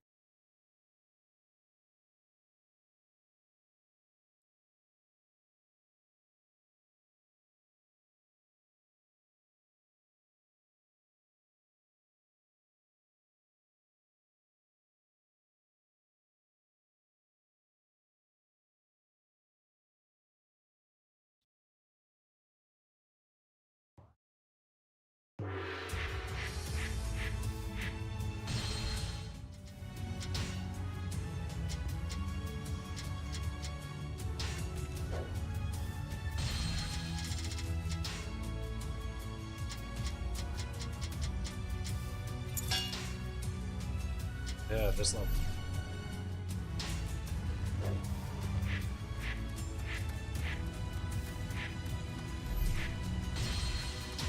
I don't like it.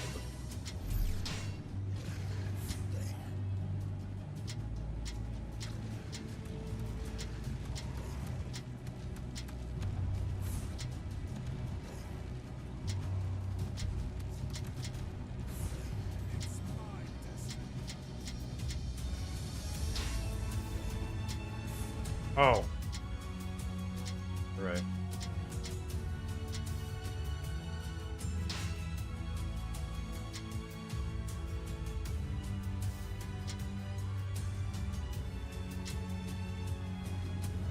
What I do?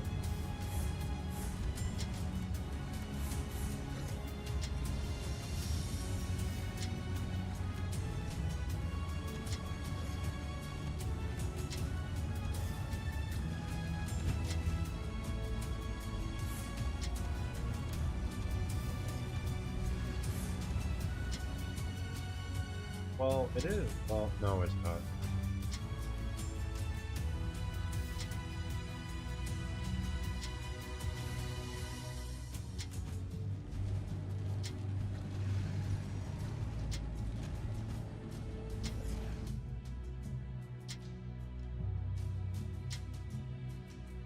Now it is.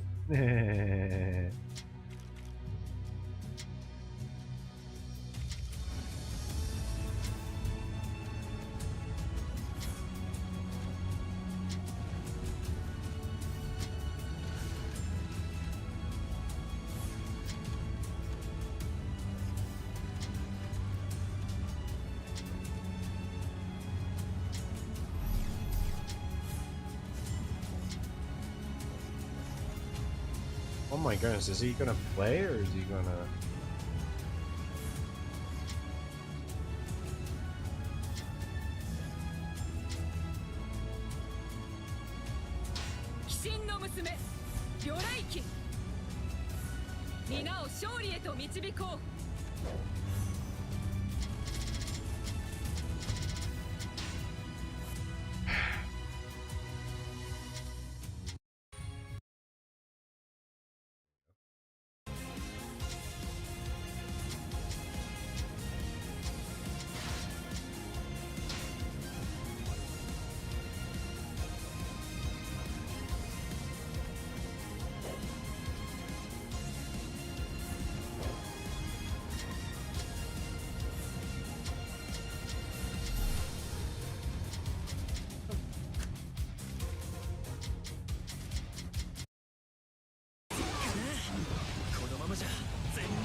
Well, why didn't people like this as much as Dynasty Warriors 4?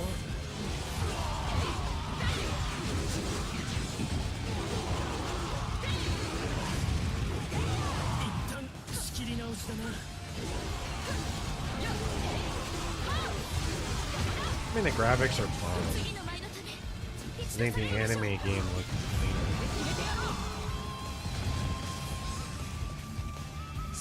cleaner. Maybe. Oh, I almost killed myself.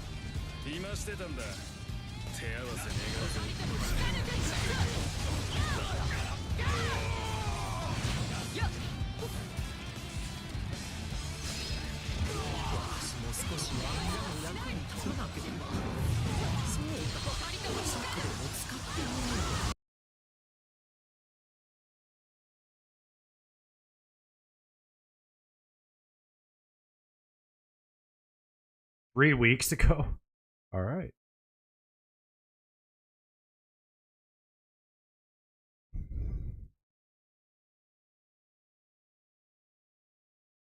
Yeah.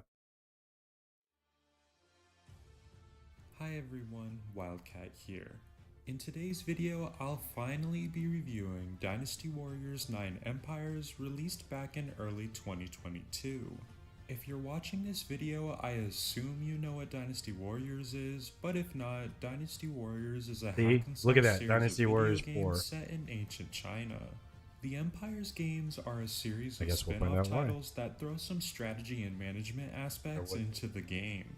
Instead of having a typical story mode, Empires games feature the sandbox Empire mode, where you either work under a kingdom or rule your own kingdom.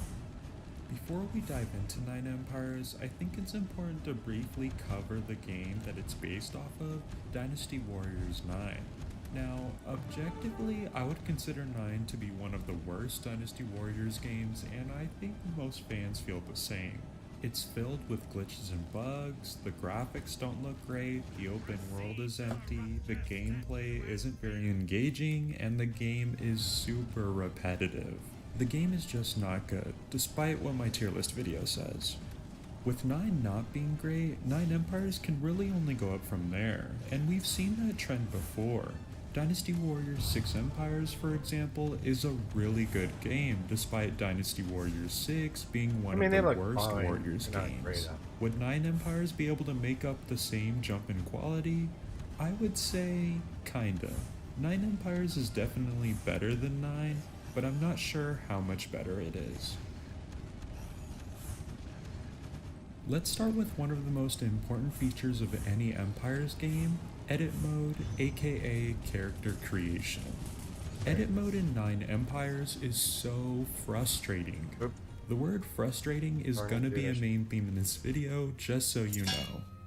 I should also mention that 9 Empires Edit Mode takes heavy inspiration from another one of Koei's games, Neo 2. Let's go through character creation step by step so I can explain the good and the bad. To start, you choose your character's gender, skin color, and voice. Something I appreciate in 9 Empires is that there are 30 voice options per gender to choose from for your created character.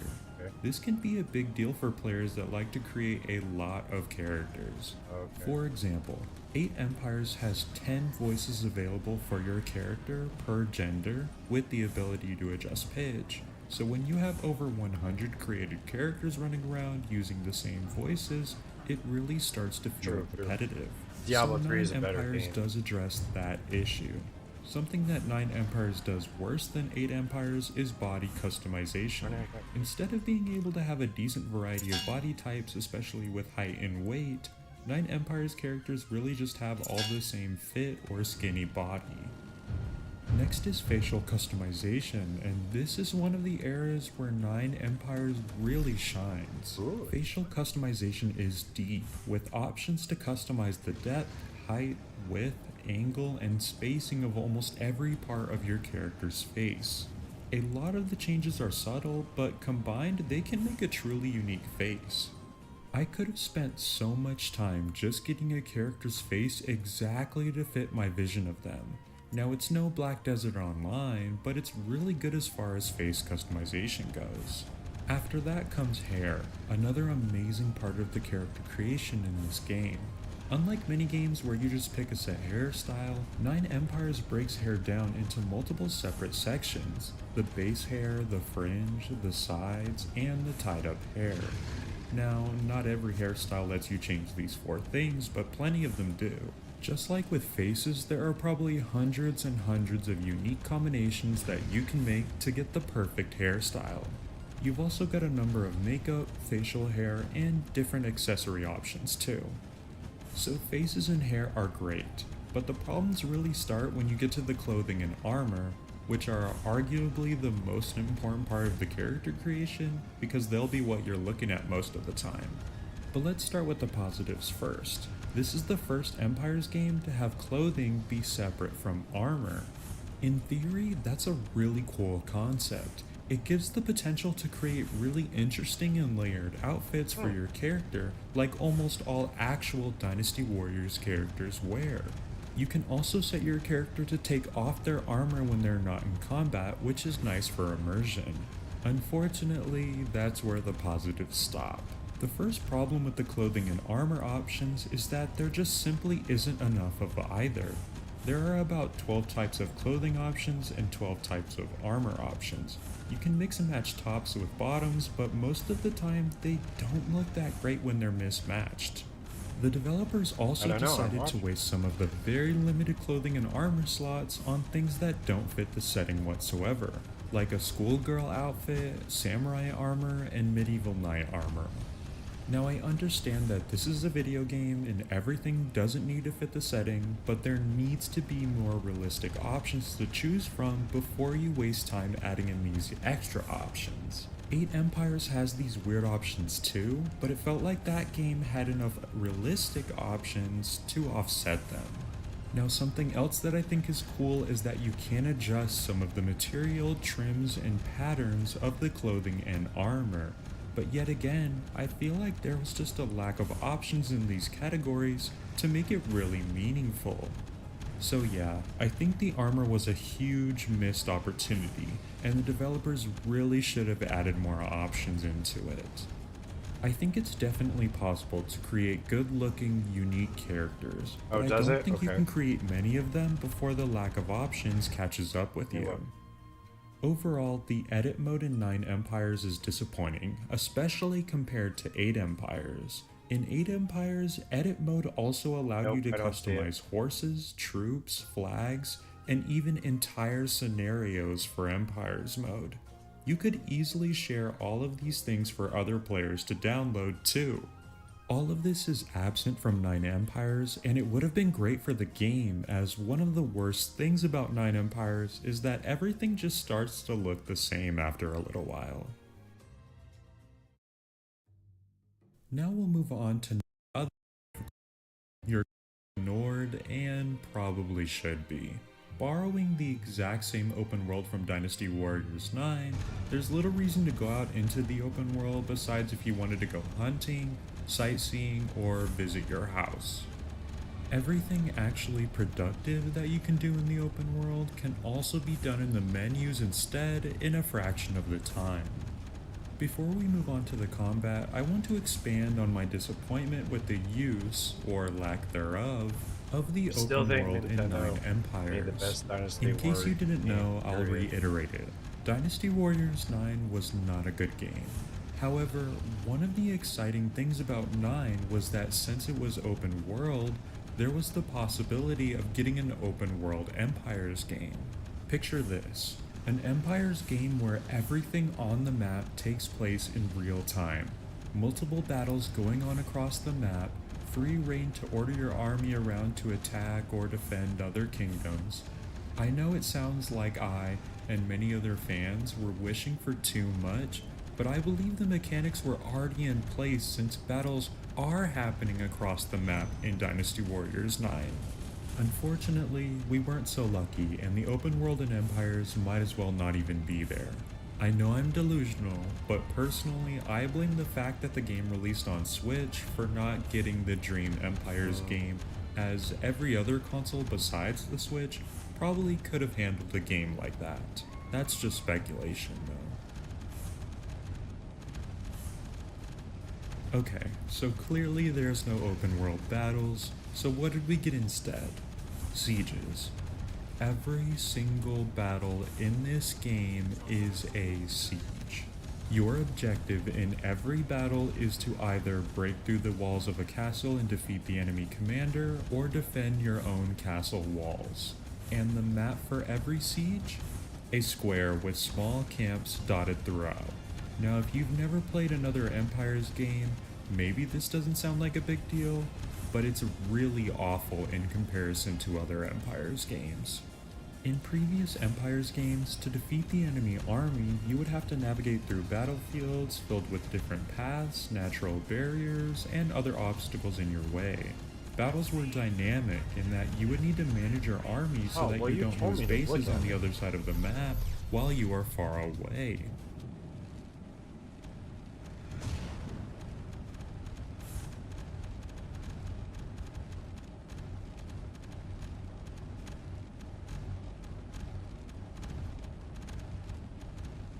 That element doesn't exist as much with 9 Empires.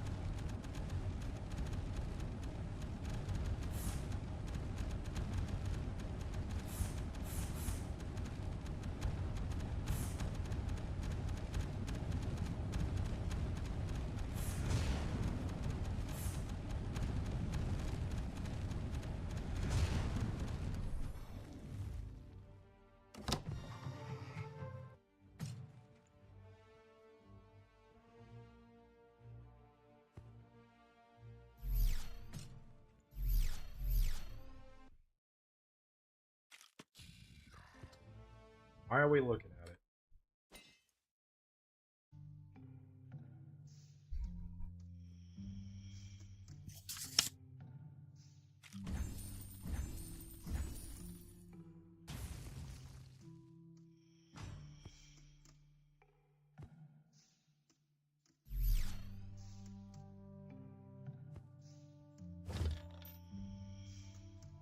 Alright, have a good night, buddy.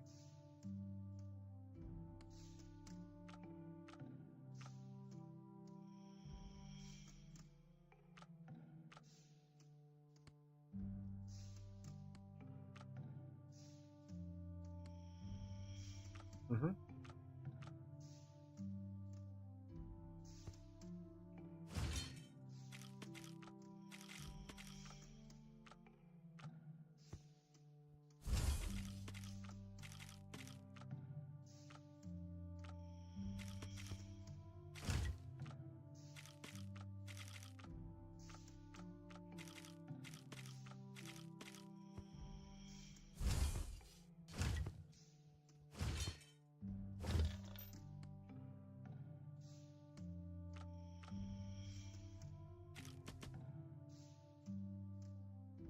Upgrade completed.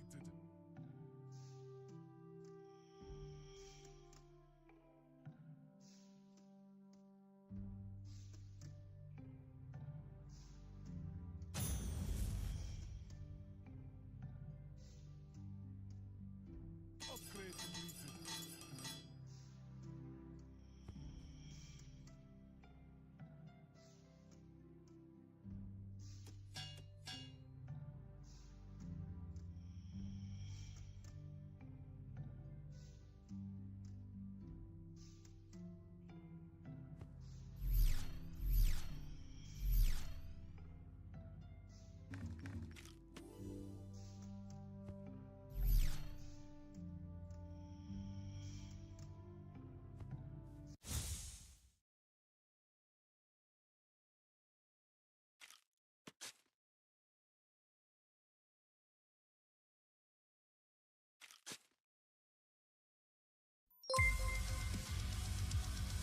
Thanks for the follow.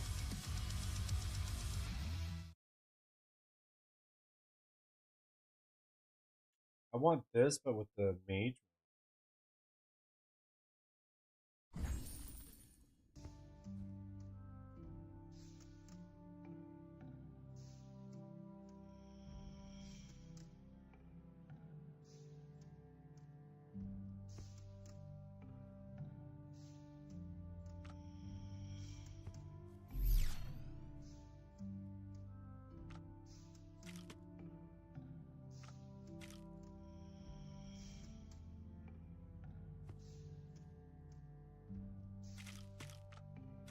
Glory to the brave.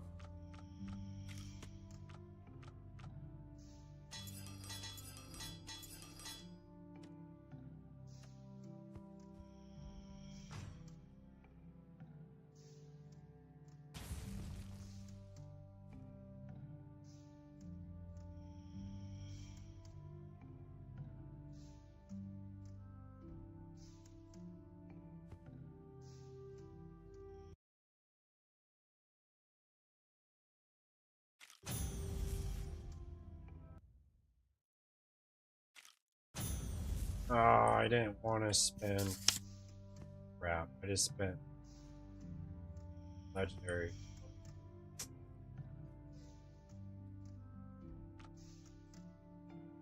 Ooh. I don't know how to get more bones. I do want.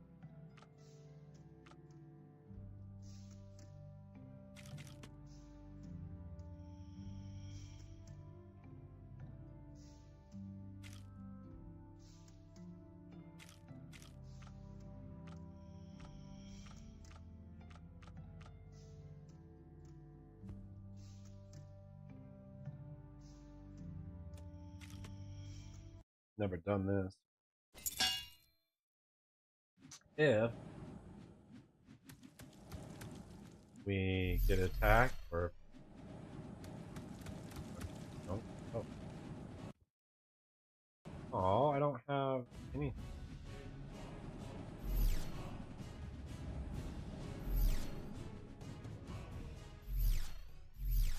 Honestly, I don't know.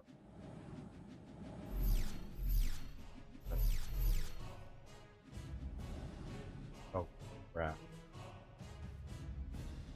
Wait, no.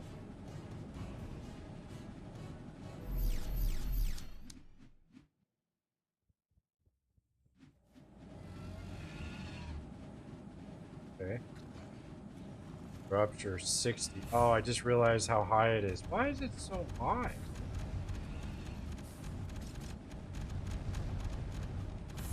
Gotta be careful.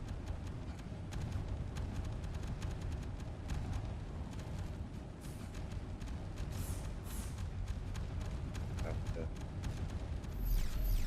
Can't get through. Well, that was wasted. I not realize that's at 60.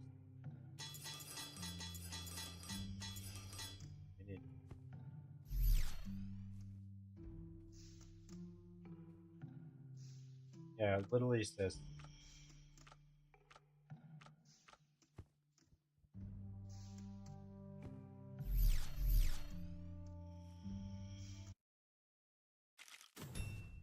Okay. Open.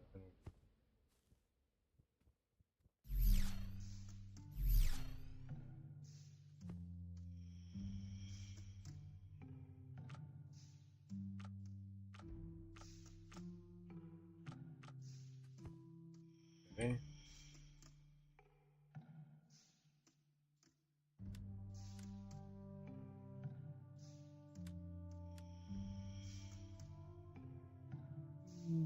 Mm.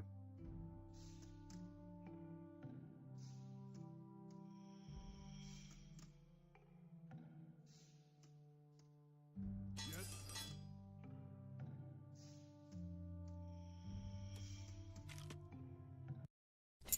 All right. Oh yeah, I couldn't even do this. I didn't understand this at all. Then you want me to stand in something?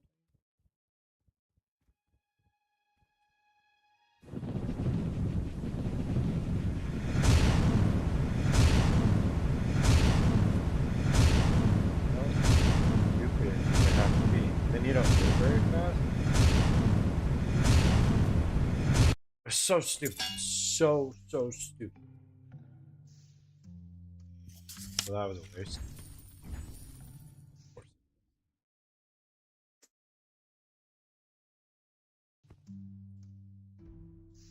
Uh,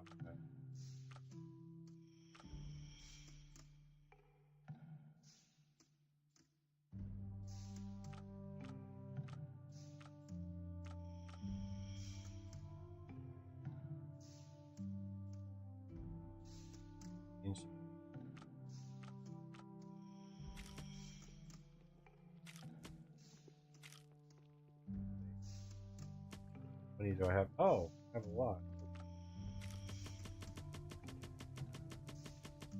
Wait.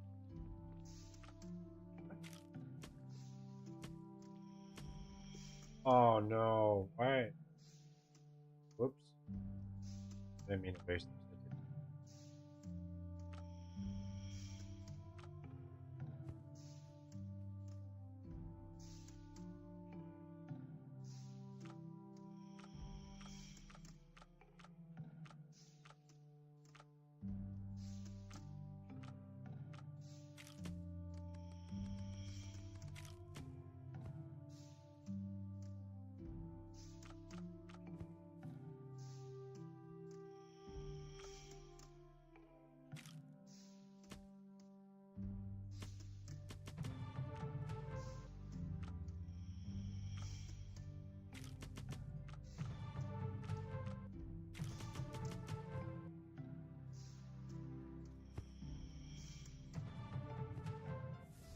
Up.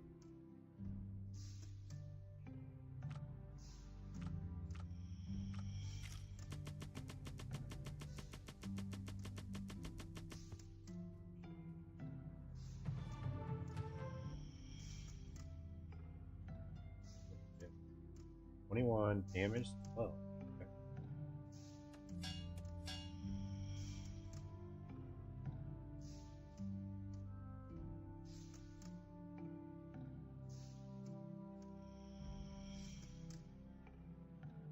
mining a node, it explodes, causing wave of lightning damage. Oh.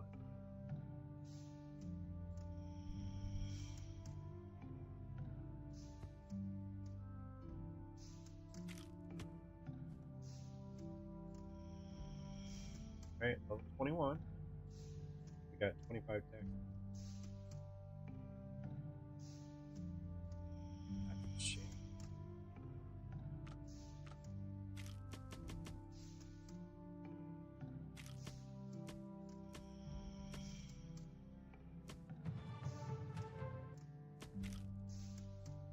Where are the rings?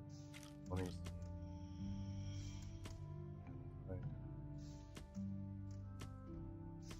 It's bugged?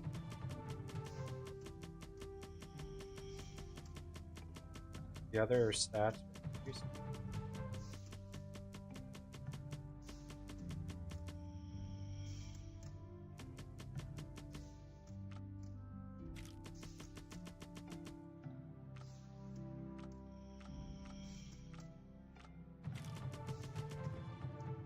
Weird.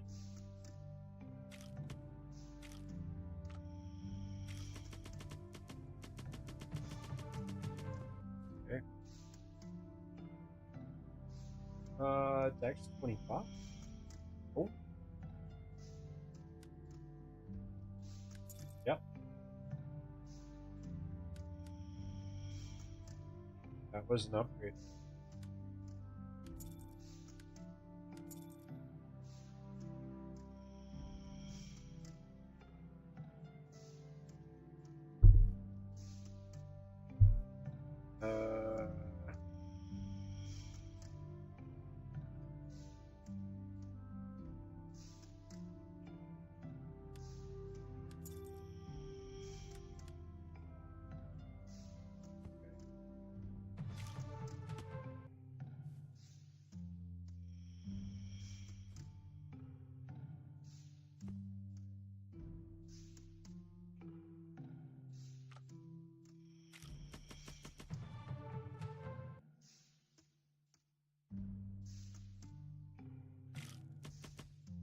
Yeah, it's going up.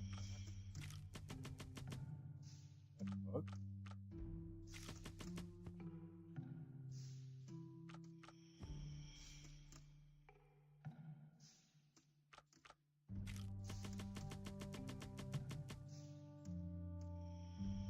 Or does that mean it just didn't happen?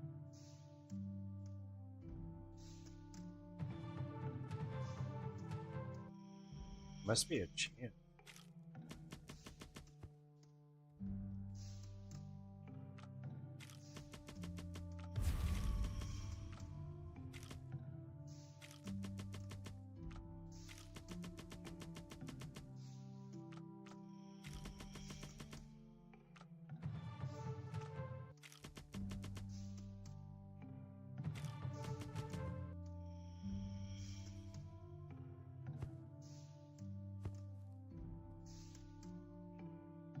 Okay.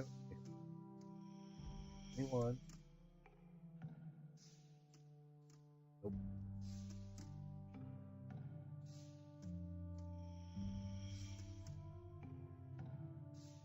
Nope.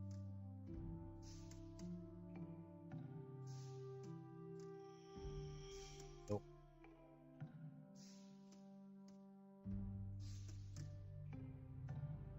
Oh, I finally got another one of those. How much damage am I gonna lose if I put it on though? 1,000.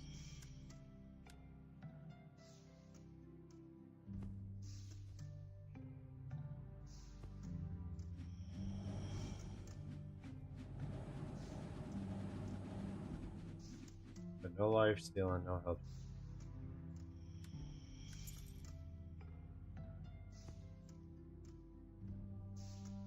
But I'm glad I got another one.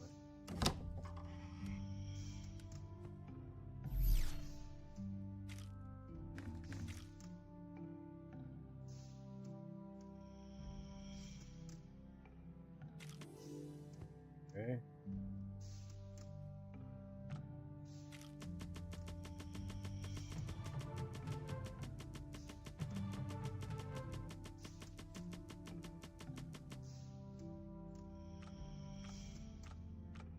It's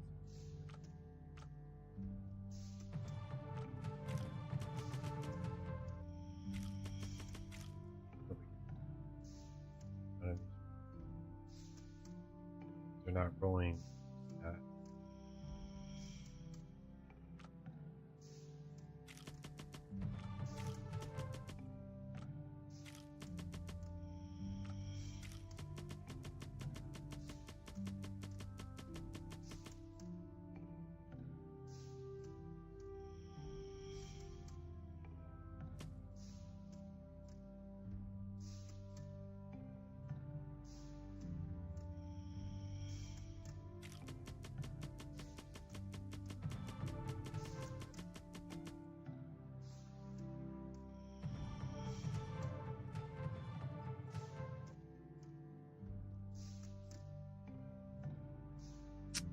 Not getting any of them. Tried. Okay.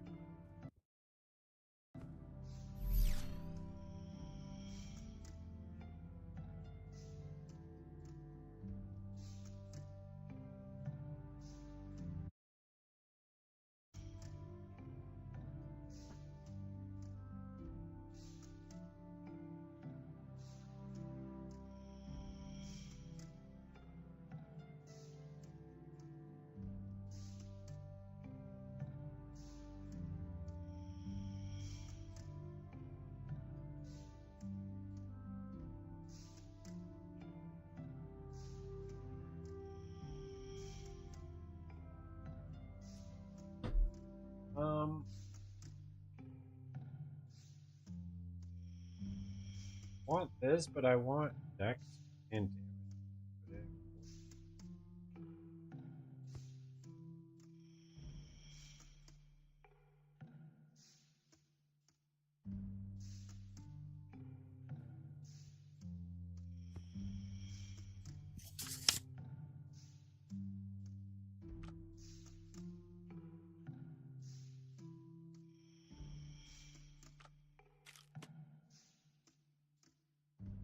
Oh, a lot.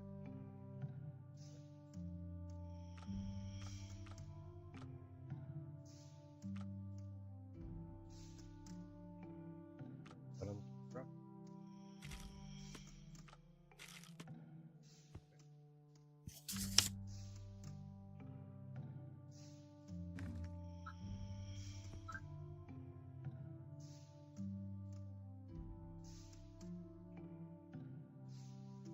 Once-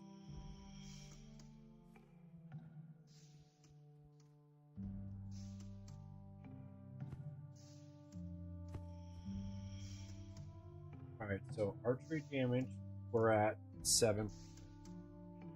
Yes. We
got it.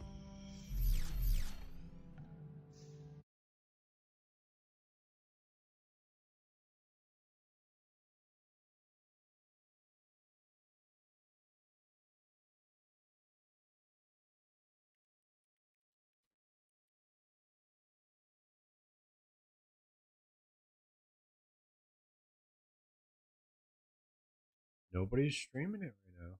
Okay.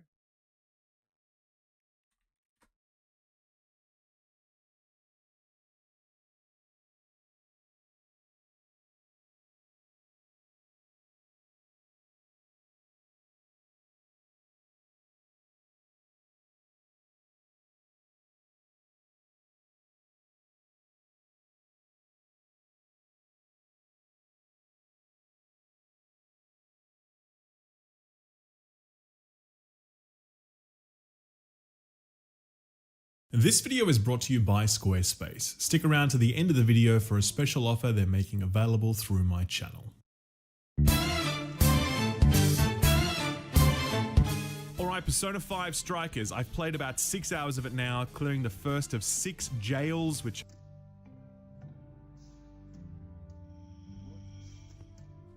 Zero, so 5. I have to do 6. Basically akin to palaces. I've taken down the first boss, got to grips with all the major systems, and I'm here to tell you what the deal is. Now, the first thing I'll say is I'm going to avoid spoilers here. I'm going to give you the gist of the story without giving away anything important. I'm not going to show you the final boss for the jail since it's pretty cool and you should see it for yourself rather than having it spoiled in a YouTube video. So, what is Persona 5 Strikers? Well, if you've seen gameplay, you're probably thinking that it's just Dynasty Warriors with a Persona skin. I certainly got that vibe looking at the trailers. I was like, this is just a branding thing to shift some units with a fun but simple spin-off game, like that Persona dancing game.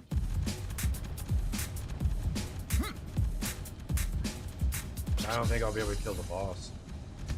No, that is not the case. This is basically the closest thing we are likely to get to a Persona 5 2. And I really wasn't ready for that. Persona 5 Strikers is set after the events of Persona 5, not Persona 5 Royal. There are references to Royal in there, but in terms of where this story picks up and continues from, it's Persona 5. Do you need to have played Persona 5 or Royal to enjoy this?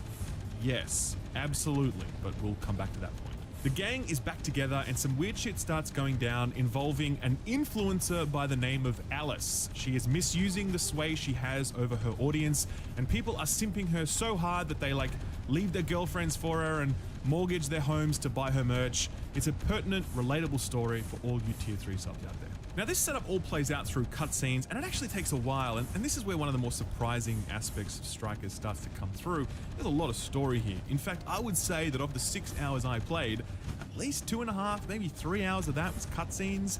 And they have the same characters and the same voice actors and it's all fully voiced like before. They didn't skimp out on any of the voice acting here. And the story is really good. It's very familiar in that it continues to be about exposing the dark underbelly of a person's psyche, but I found it no less compelling or thoughtful than the stories I experienced in Persona 5.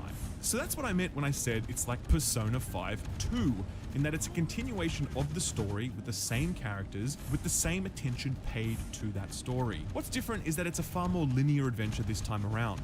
Persona 5 was very much about choosing where to spend your time each day, who to hang out with, moving the calendar forward yourself. Here, the game doesn't give you any of those choices. You can only watch cutscenes, maybe go to one of the very few vendors that are still in, and then journey through the jail dungeon thing. So it's a lot more streamlined, which makes sense because it's only about a 40-hour game compared to the 100+ hours you can expect from Persona 5 or Royal. So those are the changes to story and structure. Let's talk about the biggest change: combat.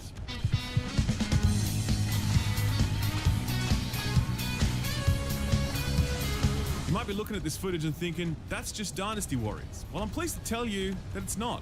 Not that there's anything wrong with Dynasty Warriors, by the way. I just don't really like that style of gameplay. Persona 5 Strikers actually feels far closer to Final Fantasy VII Remake than it does Dynasty Warriors, and I'll explain why. So combat is built around a basic attack, a special attack, the ability to cast spells through your persona, as well as a number of situation-based mechanics that allow you to exploit enemy weaknesses, chain together combos, or dynamically switch between team members. There are a lot of enemies on screen at any point in time, but most of these are fodder, which means you can carve through them with your basic attacks and they'll crumple like tissue paper.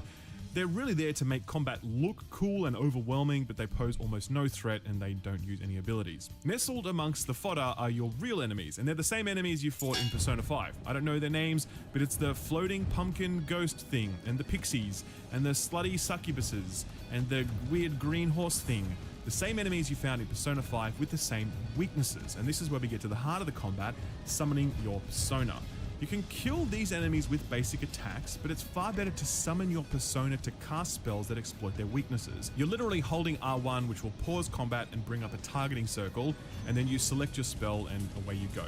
Joker can have multiple persona active at a time, where every other character can only have one, so Joker is generally going to be the backbone of your squad as he is in the main game. So already this feels like a very natural transition from the turn-based model we're used to into something that is obviously real-time but still very strategic, since button spamming will get you killed really fast. But on top of that, there's a lot of real-time mechanics that have made their way in that make combat really pop. So there are combos, of course, and they're all super flashy and interesting. The all-out attacks from the turn-based game have been adapted here, where if you can down an enemy by exploiting their weaknesses, the all-out attacks are actually an AoE, so you're incentivized to herd enemies together and then exploit the weaknesses of one of them so you can land a big damage all-out attack on all of them. The boss enemies you'll face are really smartly designed with plenty of telegraphs so you can outplay them, and one of them is called Twilight Prostitute. That's a great name. The last thing I'll say about combat is that it's pretty tricky. There's 3 difficulties. I played it on normal, and it starts really easy, but it gets way harder to the point where after 6 hours, I really had to focus up and use all the tools at my disposal. Otherwise, I just didn't stand a chance. Again, do not expect this to be mindless button mashing. Expect to have to think about what you're doing. So, this is going to be the most blasphemous hot take you'll hear, so buckle up, Persona stands. I actually prefer this combat to the turn-based combat found in Persona 5. At this point, I'm just not a fan of JRPG turn-based combat. Like, it's fine, I don't hate it, but I just find that I'm far more drawn to real-time JRPG combat, like in Xenoblade or Ni no Kuni, the Final Fantasy VII Remake, all games that I really enjoyed in large part because of the combat. I feel like this retains the most important aspects of Persona's combat and identity while presenting it in a package that I find to be more interesting and exciting. I mean, you can ride around on a skateboard KOing enemies. You're gonna tell me that's not fun? Anyway, now that I've made everyone really angry, let's talk about performance. Persona 5 Strikers is coming to PS4, Nintendo Switch, and PC, and I played it on PS5. I can tell you that the performance here is absolutely flawless on a PS5. I mean, even when there are dozens of enemies on screen and spell effects are popping off absolutely everywhere and it's crazy madness, I never lost a single frame. Now, I didn't play it on PC, but the folks at PC Gamer did, and they commented that it's a solid port with a few caveats. Biggest one is that it's capped at 60 FPS, not a deal breaker, but a little disappointing. Though, like playing it on a PS5, it maintained an extremely solid frame rate. They also said that you can expect to see some blurry textures that you could get away with on a console, but kind of stick out here on PC. The biggest issue with the PC port and the Nintendo Switch port, I guess, is that you can't play the original Persona 5 on these platforms. And as I said earlier, this is basically a mini sequel. You step into it and all the characters are there's no introductions, and it immediately starts throwing around references to past events and terminologies that you could only know if you played Persona 5. I played around 30 to 35 hours of Persona 5, and that was enough to give me a grounding in what was going on, but without that I would have been completely confused about who these people were, what they were doing, but more importantly about the rules of the Persona world, because it's a very rules-based universe with its palaces and its treasures and its calling cards and all that sort of stuff. So, what does this mean? It means that if you haven't played Persona 5, I really recommend against picking this up. It's likely that at some point Persona 5 will make its way to PC and Switch, which I know is frustrating to wait for, but if you're keen for some Persona, I think this is a bad way to experience it, because Persona 5 Strikers spoils a lot of the things that are slowly and really satisfyingly revealed to you during Persona 5. So yeah, this is weird. I don't know why they're doing this. I guess it's some sort of licensing deal with Sony that stops them from releasing Persona 5 on other platforms for now. And yet they could sneak this in because it's outside the terms of that deal. I don't know. Either way, it's frustrating, but I do recommend holding off. For those that have played Persona 5 and enjoyed it, I think there's very little chance that you're not going to